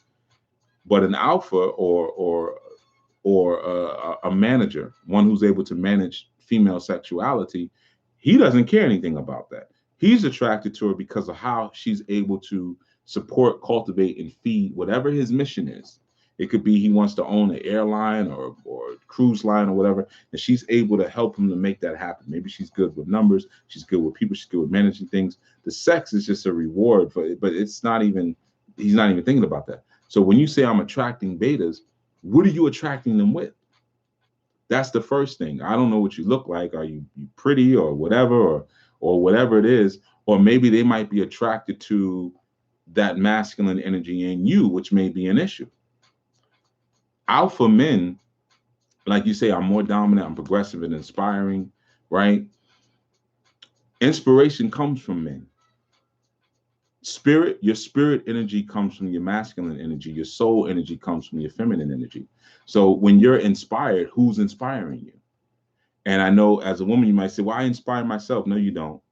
That's something you have to trace. Where is that spirit coming from? Is it coming from my father? Is it coming from here? An alpha man is really going to replace your father in many ways. He's going to be the next stage of your father. Like beta males, a lot of times, they don't like meeting fathers, you know, because they know they may not measure up. Like, I don't mind meeting a woman's father. Fathers love me. And like, I'll tell a woman, I'm not afraid. I know I'm better than your father, or the spirits wouldn't have brought me into your life. Now, they might take offense to that, but I'm supposed to be the next step in evolution. Each man that comes along, the next generations will take it further and further and further. So I'm never going to be intimidated by your father, knowing that I'm daddy 2.0. At least I should be, So yeah, the first thing is, if they're attracted to you because of a physical piece, they're already betas. So that from if a guy's coming, he say, "Oh, you're so pretty," and you're a woman, you could tell if he likes you because you got a pretty smile or you got a sexy walk or whatever like that. You're already in beta world. you already messed up. You're already in beta world. And it's going through it. You said the alphas do not seem to be attracted to my energy. Hey, let me tell you something. Then that means probably there's something off about your energy, or you're confusing what an alpha is. And a lot of women, that's one of the reasons why we're doing this documentary. A lot of women don't really know what an alpha is. They think a guy who's strong and is kind of buff and maybe a little mean is like, we're going to do it this way, do it that way. He may not be an alpha, again, just a natural aspect of a relationship. A sensible man is going to be attracted to his complement. So for me, I'm very guided, very directed. I'm clear. I know I'm on point. I don't need a woman to come along who's like me. I don't need, I meet women sometimes, they're like, well, I know what I'm like. Let's say sometimes I meet a woman and they'll say like, oh, well, Chief, you do this and you're into computers and motorcycles and cars. And oh my goodness, and businesses, you can help me with my such and such and such. And I'm like, there's the door. I don't want to hear nothing about what you want me to help you with. You should be coming to me saying, Chief, how can I serve? That's all I want. I don't want to hear nothing else. I don't want to hear about your plan. You want to open up a bakery. You want a candy shop. You're trying to get this catering business off the ground. I don't want to hear anything about that. You're here to serve. You see, now some women will take offense at that. That's a square. An alpha woman will understand, yeah, like this man's umbrella, I'm trying to get up underneath that, right? Because the thing is, you have to be able to see your man like a superstar, right? So if you don't see him with that level of reverence, when he says something like, I might say, like, I ain't trying to hear all that. This is what I need you to do. Boom, get into position. Fall in line, stand down. She's gonna be like, you know what? This man is so on point and so clear. I want to, and I'm not saying I would say it that harsh. I'm being extreme to make a point, but she's gonna say the direction he's going is where I need to be going. That the way that train or that boat or that ship is going is exactly where I want my life to go. And I don't know how to do it by myself, and I wouldn't have been. What he's able to do, I can't do.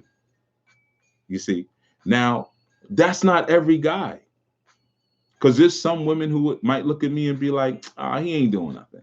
Okay, I'm not the one. You need a better man. You need go up the ladder, right? And then there's other women that look at me and be like, damn, like he's da da da. How do I get down?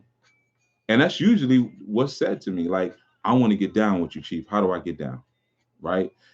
She's not coming with all this extra stuff. You only do that when the guy is a beta. And when he responds to it, see, most of the time, you women will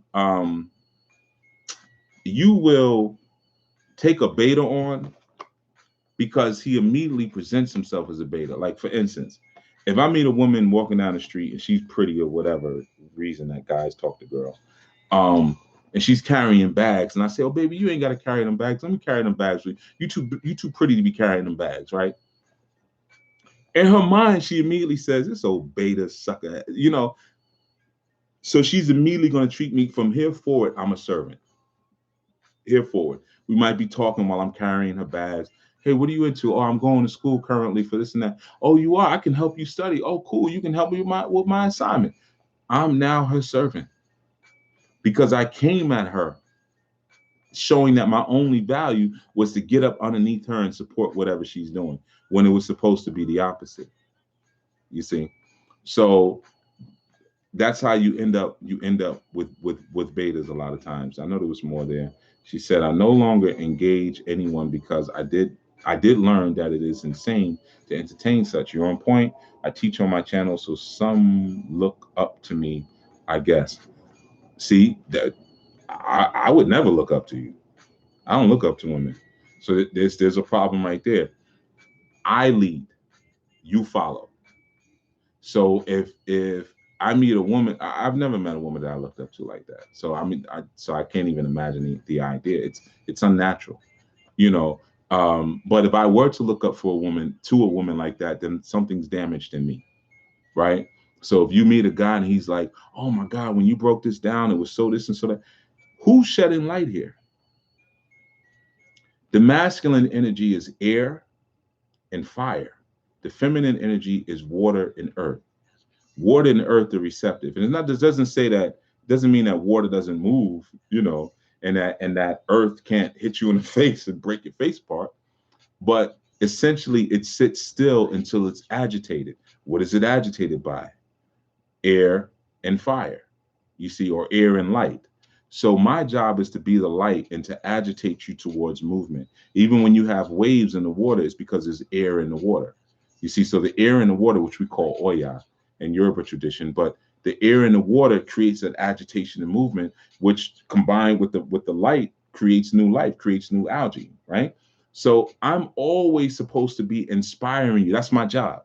I gotta have more game and more knowledge than you could ever even fathom, to the point that I gotta hold it back and I gotta really siphon it so I don't burn you up. Now, and let me tell you, a man who runs out of game is dangerous.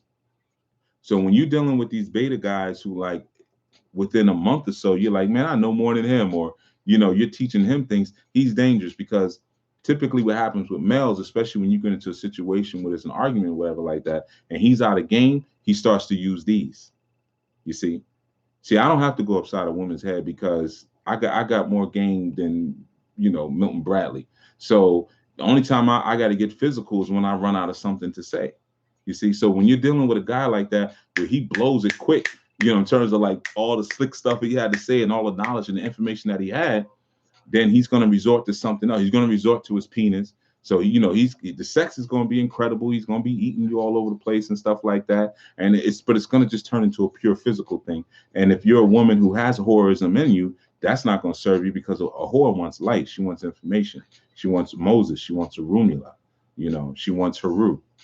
All right. So he said, yes, you got it. On point. I have ancestral spirits in the shrine. My father is an active ancestor. Yeah.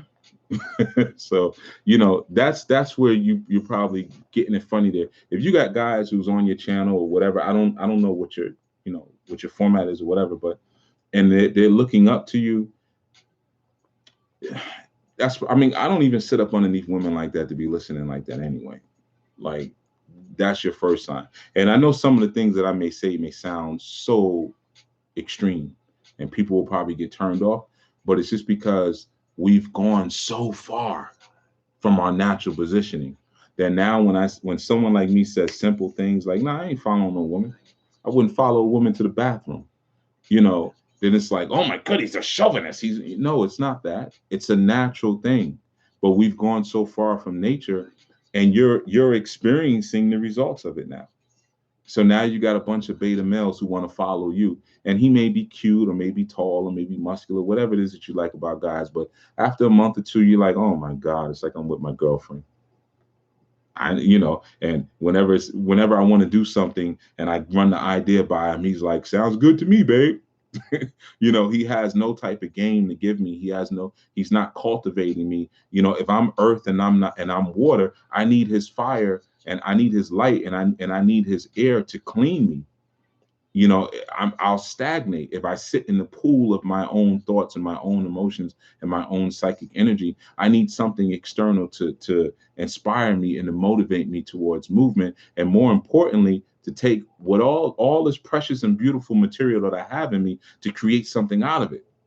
See, the woman is the doer. Why is the woman the doer? Because she has all of the creation matter. She's the matter of the universe. You see, and the women bring that magic, that doing into the planet, and men bring knowledge into the planet. So a lot of times, especially when you have a beta situation, the man is working his behind off. Baby, you ain't got to do it. You sit down. Let me go get that money. Let me go do this. You just sit there and look pretty.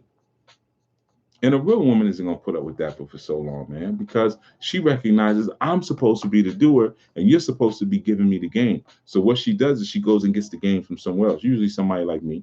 But now, once I'm giving your woman game, I'm gonna take her. She's mine now. I'm gonna put her up underneath my rules. She's mine. So, and I'm not saying I would do that, but I'm just, again, I'm giving you extreme examples so that it's super clear. you know. What else we got here?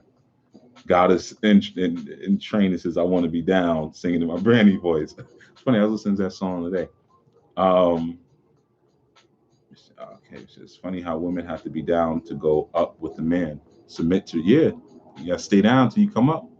That's the bottom line. Because the truth is, even if you don't get down with me or a man who's directed, you're already down with the man. It's your very nature as a woman to always be, like the sister said, University of ES, my father is very active at Goon. So she's already under somebody's instructions. Women are always under somebody's instructions. Always. Even when they don't know that they are, there's always some invisible man pulling some strings somewhere, because a woman is the receptive energy of the planet. So but what happens is that she learns to listen to mysteries and spooks after a while. So it might be her pastor, it might be some guy on a podcast, it might be her priest, her babalao, or her tarot reader, the woman who does it, but it's always somebody putting thoughts in her ear, and it's just forms of light. And then she gets all these different speckles of lights all around her, and then she gets confused. And then your job as a man is to come in with the bright light, say, everybody get the F out of here. Boom. And then you shine that light, and it's so bright that all those other little stars and suns dissipate. Now she's with you and she's like, man, I can't even listen to anybody else anymore. And when you got a strong woman, she'll appreciate that. When you have a weak female, she'll go along with that for about 3 months. And then and then at some point she'll say, I don't even have my own thoughts anymore. And you never had your own thoughts, baby. You don't bring thinking into the planet. You bring doing into the planet. You're magic, I'm knowledge. And if you're not getting it from me, somebody is filtering it to you. And like I said, the things I may say may sound extreme, but you got to understand that there's people who have been studying our systems and our awareness way before I was born.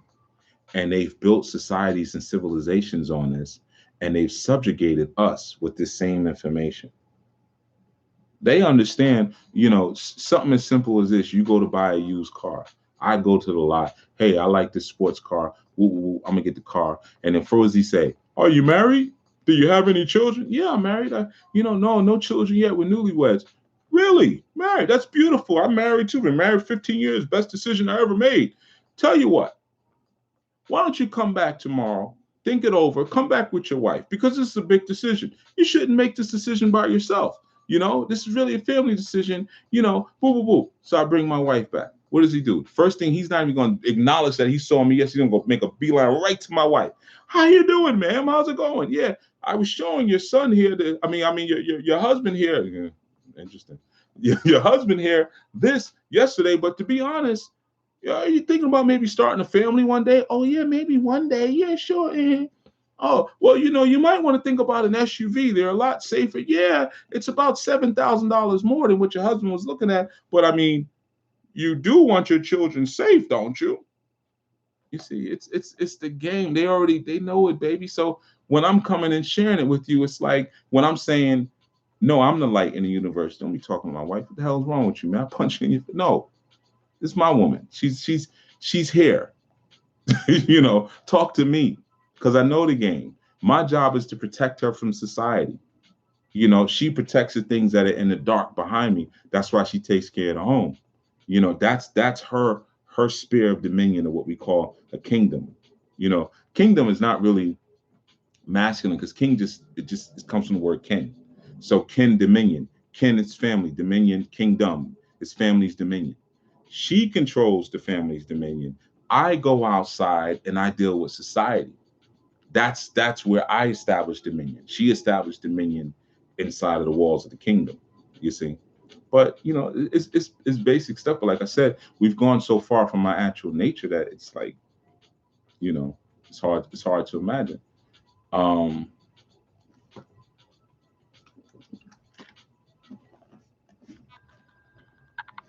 Lady Mom, no chief. I'm pretty sure you took a man's woman in the past. Of course, yeah, yeah. I've knocked a lot of men for their women.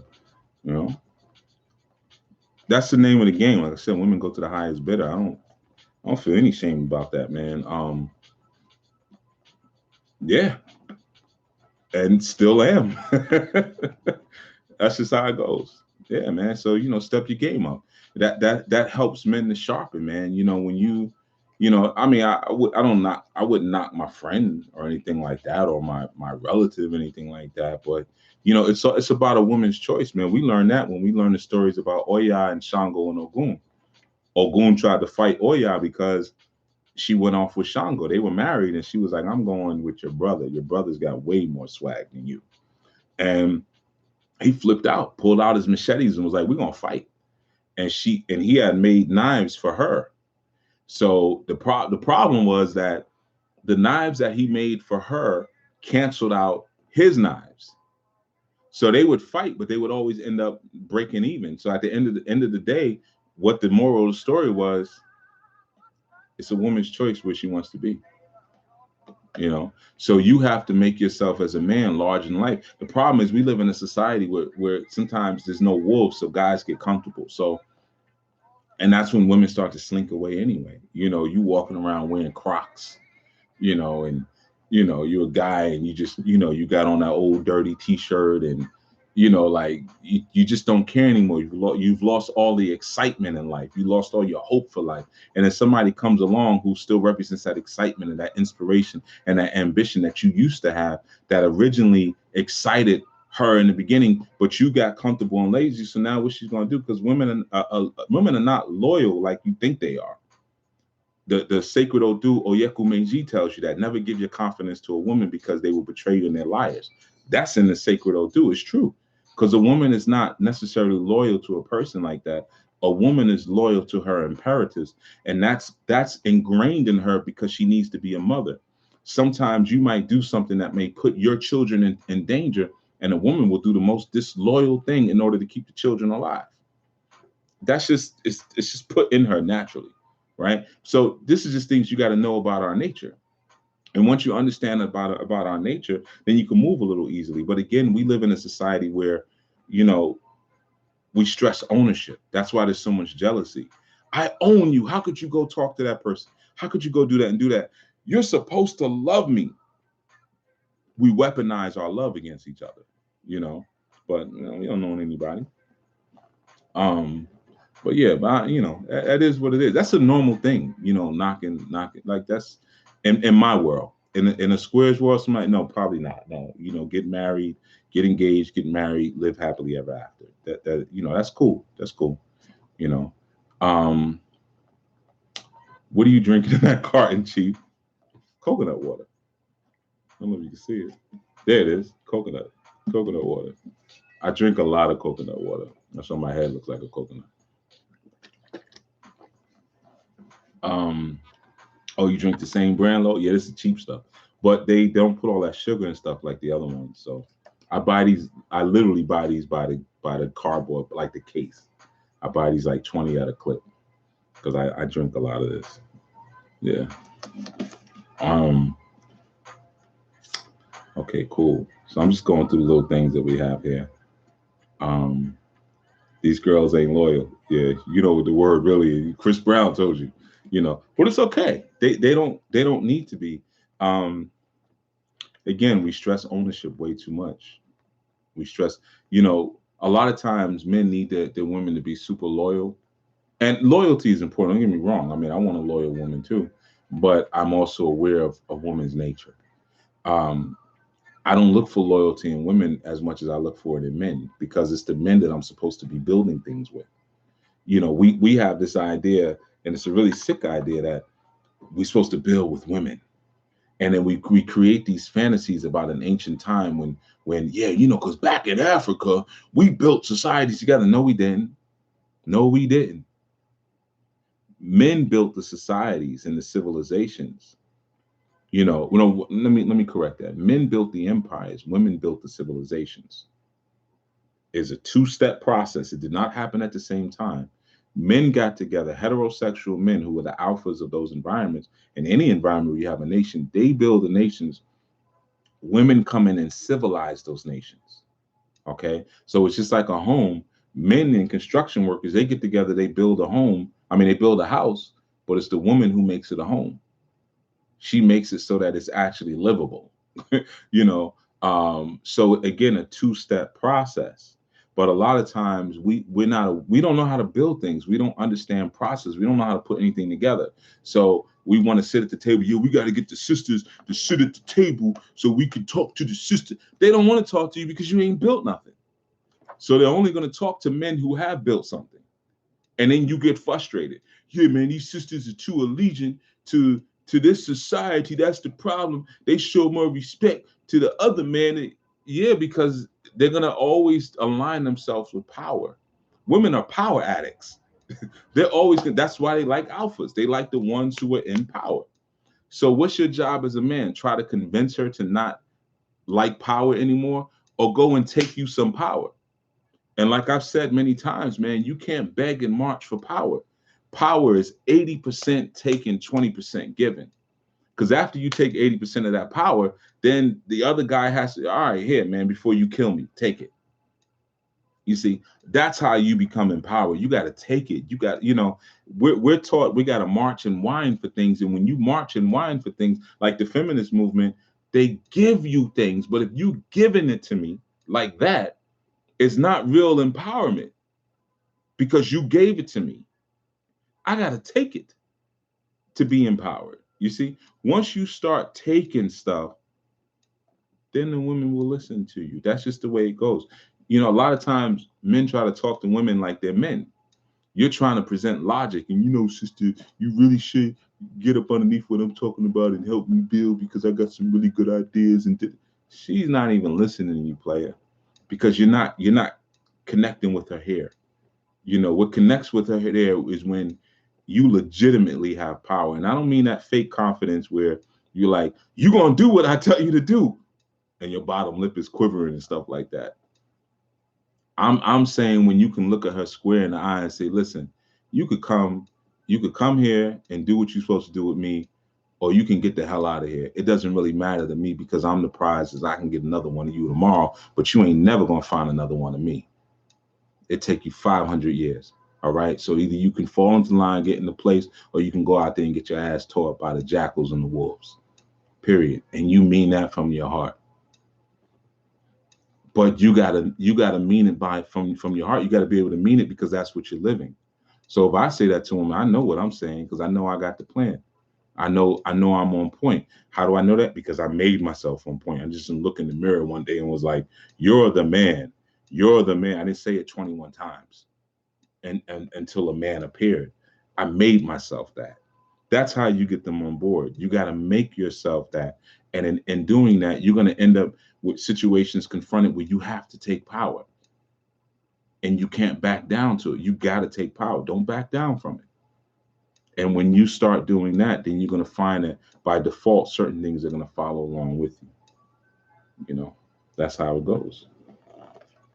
Um, Goddess in Training says, how does your diet affect your spirituality? Vegan versus alkaline versus meat based. Well, your diet. Always look at it like this: there are spirits that exist inside of your foods. So whatever it is that you're consuming, if you're not connecting to the spiritual value in it, then it's going to affect your spirituality, right? So, for instance, if I'm eating eggplant, right? What is the spirit of an eggplant? And how am I connecting with that spirit of that eggplant and the energy that that represents on the planet? How am I, recycling and manifesting that? So it doesn't matter if you're eating meat. Now, yeah, I can tell you, yeah, if you're unhealthy, then it's hard to do certain things. If I say, listen, we're going to meditate and we're going to get down on our knees and we're going to, prostrate in front of this shrine for 3 hours, and you're too unhealthy or too out of shape to do it, or like a lot of my students know, I'm in the woods a lot. If I say, hey, we're going to hike for 6 miles into the woods and you can't do that, then yeah, it's going to affect your spirituality. But the biggest thing is a lot of times we don't connect with our food. That's a big problem that we have. We look at our bodies like they're machines, and people will say that the human body is an amazing machine. It's not that. you know it connects with the food, and we got to connect with the food in a very organic way. And when you're able to connect with your body in an organic way and listen to it, then you can also listen to the food, and you'll know what to eat when, whether it be meat or not. So don't look for a hard set template, because we're all born out of different nations. Like I came to study a lot of the same information you guys study, reading like the Garden of Eden book, that's an old book from back in the days. And of course, Dr. Africa's work, Dr. Sebi, and, Gary Knowles, and a lot of different people. But, one thing that I made a decision as a man, I looked at some of these teachers who I held in high regards and still do. And I had to make a decision if I wanted to look like them. Some of the people who teach a certain kind of eating and living, they're a little light in the ass. Let me just say what it is. They're a little light in the ass. And I came up fighting. Mixed martial arts, boxing. That was always my thing. And I was a personal, did personal security for years. So being in situations where sometimes I've tussled with cops before, or was surrounded by 4 or 5 people and had to fight my way out, and things like that. And the spirulina is good. It makes you more cheerful, puts more pep in your step. But when you need to take your fist and put a dent inside of somebody's face, you might need a little bit more heft behind you. So I had to learn what worked for me, and what I wanted to do and be at that time. And as you grow, it changes. Now that I'm an older man, I ain't gonna be tussling in the street with anybody. Nobody wants to see old men fight. That's always sad.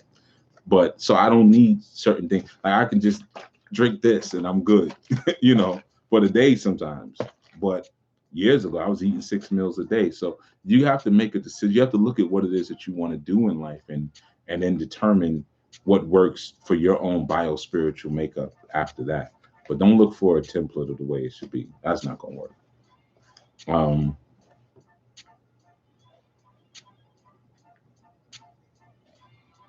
you tell me to boss up into alpha. Yes, I tell me to boss up into alpha. Okay. Damn, Chief, where were you ages ago? Like I said, if I had $1 for I just said that last night. I hear that all the time. Where were you ages ago when I really needed you in the beginning? Social media failed me. No, somebody told you everything that I'm telling you now. You just wasn't listening. That's all. You just wasn't listening. Yeah, dude, you are the man, blah, blah, blah. Okay, I don't know what that means, but all right. Lotus got taking power is also taking responsibility. Spider-Man just popped into my head. Yeah, man, a lot of people don't want the responsibility of freedom. There was whole studies done on that, real interesting studies behind that.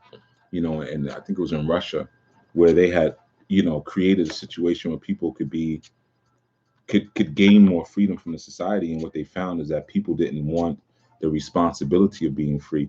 When we talk about freedom, and I always say to people, like, you ready to make your own shoes? You ready to not call the fire company? You ready to not call the cops? You ready to learn how to work ventilation systems and HVAC systems? Are you ready to do that? There's a responsibility for freedom, and freedom is hard earned. If it wasn't, then everybody would have it. But there's a lot of scrubbing of the mentality that you have to do in order to be a free thinking. You got to get a lot of stuff out of your head. But all right, man. Like I said, I'm getting ready to get out of here. I gave y'all enough. And like I said, I'm just trying different platforms, man. I did Facebook yesterday. That was kind of cool because I've been off the air since December, which like I said, I've been loving that. But there's all these live things that you can do now, which is cool. Peace, Georgina. Lady Mom, yeah, honestly, some of what you say I know, but you actually saying it just really enforced it. I should have listened to myself. You still ain't gonna listen. You ain't gonna listen. Whenever somebody says what you're saying I already knew, that's the surefire sign right there. They ain't gonna do nothing. I'm just giving you the truth. You're gonna say, yes, I am, but I'm just saying. But I'm telling you, you ain't gonna do it. You're gonna keep doing what you've been doing. That's just how it goes, man. Will you be coming back live on YouTube? We'll see, maybe. Right now, I'm really talking about the documentary more, and we got the red wrap feminine hygiene drive. So that's really where my focus is right now. And I decided if I get support for, we got the Kickstarter for All Whores Go to Heaven. If the support comes in, then I will do more pieces and answer more questions. If it doesn't come in, then no, I'm not gonna come back. All right. So if y'all want to see me, you want me to be more than support what I'm doing. The same way I'm giving you this $1 million worth of game and information for free that will and does change lives. And you can ask my students to, they'll attest to that. Help me to help you. I'm working on something that's important to me and precious to me. So, the same way I support you, come and be a support. All right. But yeah, in any event, so yeah, I'll maybe do an Instagram live tomorrow, just playing with different platforms. But I also have like a bunch more YouTube channels. So I said, if the support does come in like it's supposed to, then I'll go through my different channels and do a live for each of them, which is like 16 channels. So that's a lot of information. Um, if the support comes in, if it doesn't, then that means you're saying this is not that important to you and you don't need it. And I don't need to be as present. So I'd rather just take my time and energy and be somewhere else because the game is really to be sold, not told. Because when you tell it and you give it away for free, like I've been doing for so many years, people don't really regard it with any real weight, because they just feel like it's always going to be there, and it can't be that valuable, or you wouldn't be giving it away. So people get confused very quickly. But yeah, as far as anybody like University of ES, anybody else has a show who would like me to come on and talk about what I'm talking about here, and because like I said, my energy right now is on that documentary. So let's talk about that and really get that moving and get that movement going. I'll be more than happy to share some information and enlighten the folk in that regards. All right. So you can reach out to me on IG. And I'm not talking about reach out to me to ask me more questions. All right. I know how y'all do. Hey, Chief, I really appreciate it. Look, let me ask you something, man. What does it mean when get a reading? AskOsiris.com. Stop trying to get me to give away what I do as a profession. All right. Yeah, remember, Anwar's in the Tampa Bay area, Florida. And if anybody wants to be a part of the Red Wrap Drive and give any, like feminine hygiene products for the drive I'm doing up here, you can get with Anwar. He's on IG at It's War Music, ITZWARMUSIC. It's War Music. All right, so you can be a part of that. But y'all will see me. Stay connected to my social media, man. So, Lo said that's why I don't go into your DM. All right, cool. But yeah, man. So what you could do is get with Armoire for those supplies if you want to be a part of that. If not, go to anulifeglobal.org/red wrap, and you can get more information on what the drive is and when it is and everything like that. Right now the drive is going on, but towards the end of this month we'll be doing a distribution event where we'll actually be giving the products over, man. And this is not the last drive. So, you know, as long as there's displaced women in need and well people, I'm gonna always try to do something, always, as long as I can, you know. And there's also a gun GoFundMe, like I don't want to just put in it, GoFundMe.com/red wrap, REDWRAP. All right. So, every bit helps, man. And the Kickstarter for All Whores Go to Heaven, the link is in the description. All right. So yeah, man, I'll probably see you guys tomorrow night. And yeah, I'll probably see you tomorrow night. I don't know where I'm going to be broadcasting on, but if you stay connected to my social media, you'll get the link, and then we can chop it up from there. All right. So enjoy your evening, family. All right. Peace.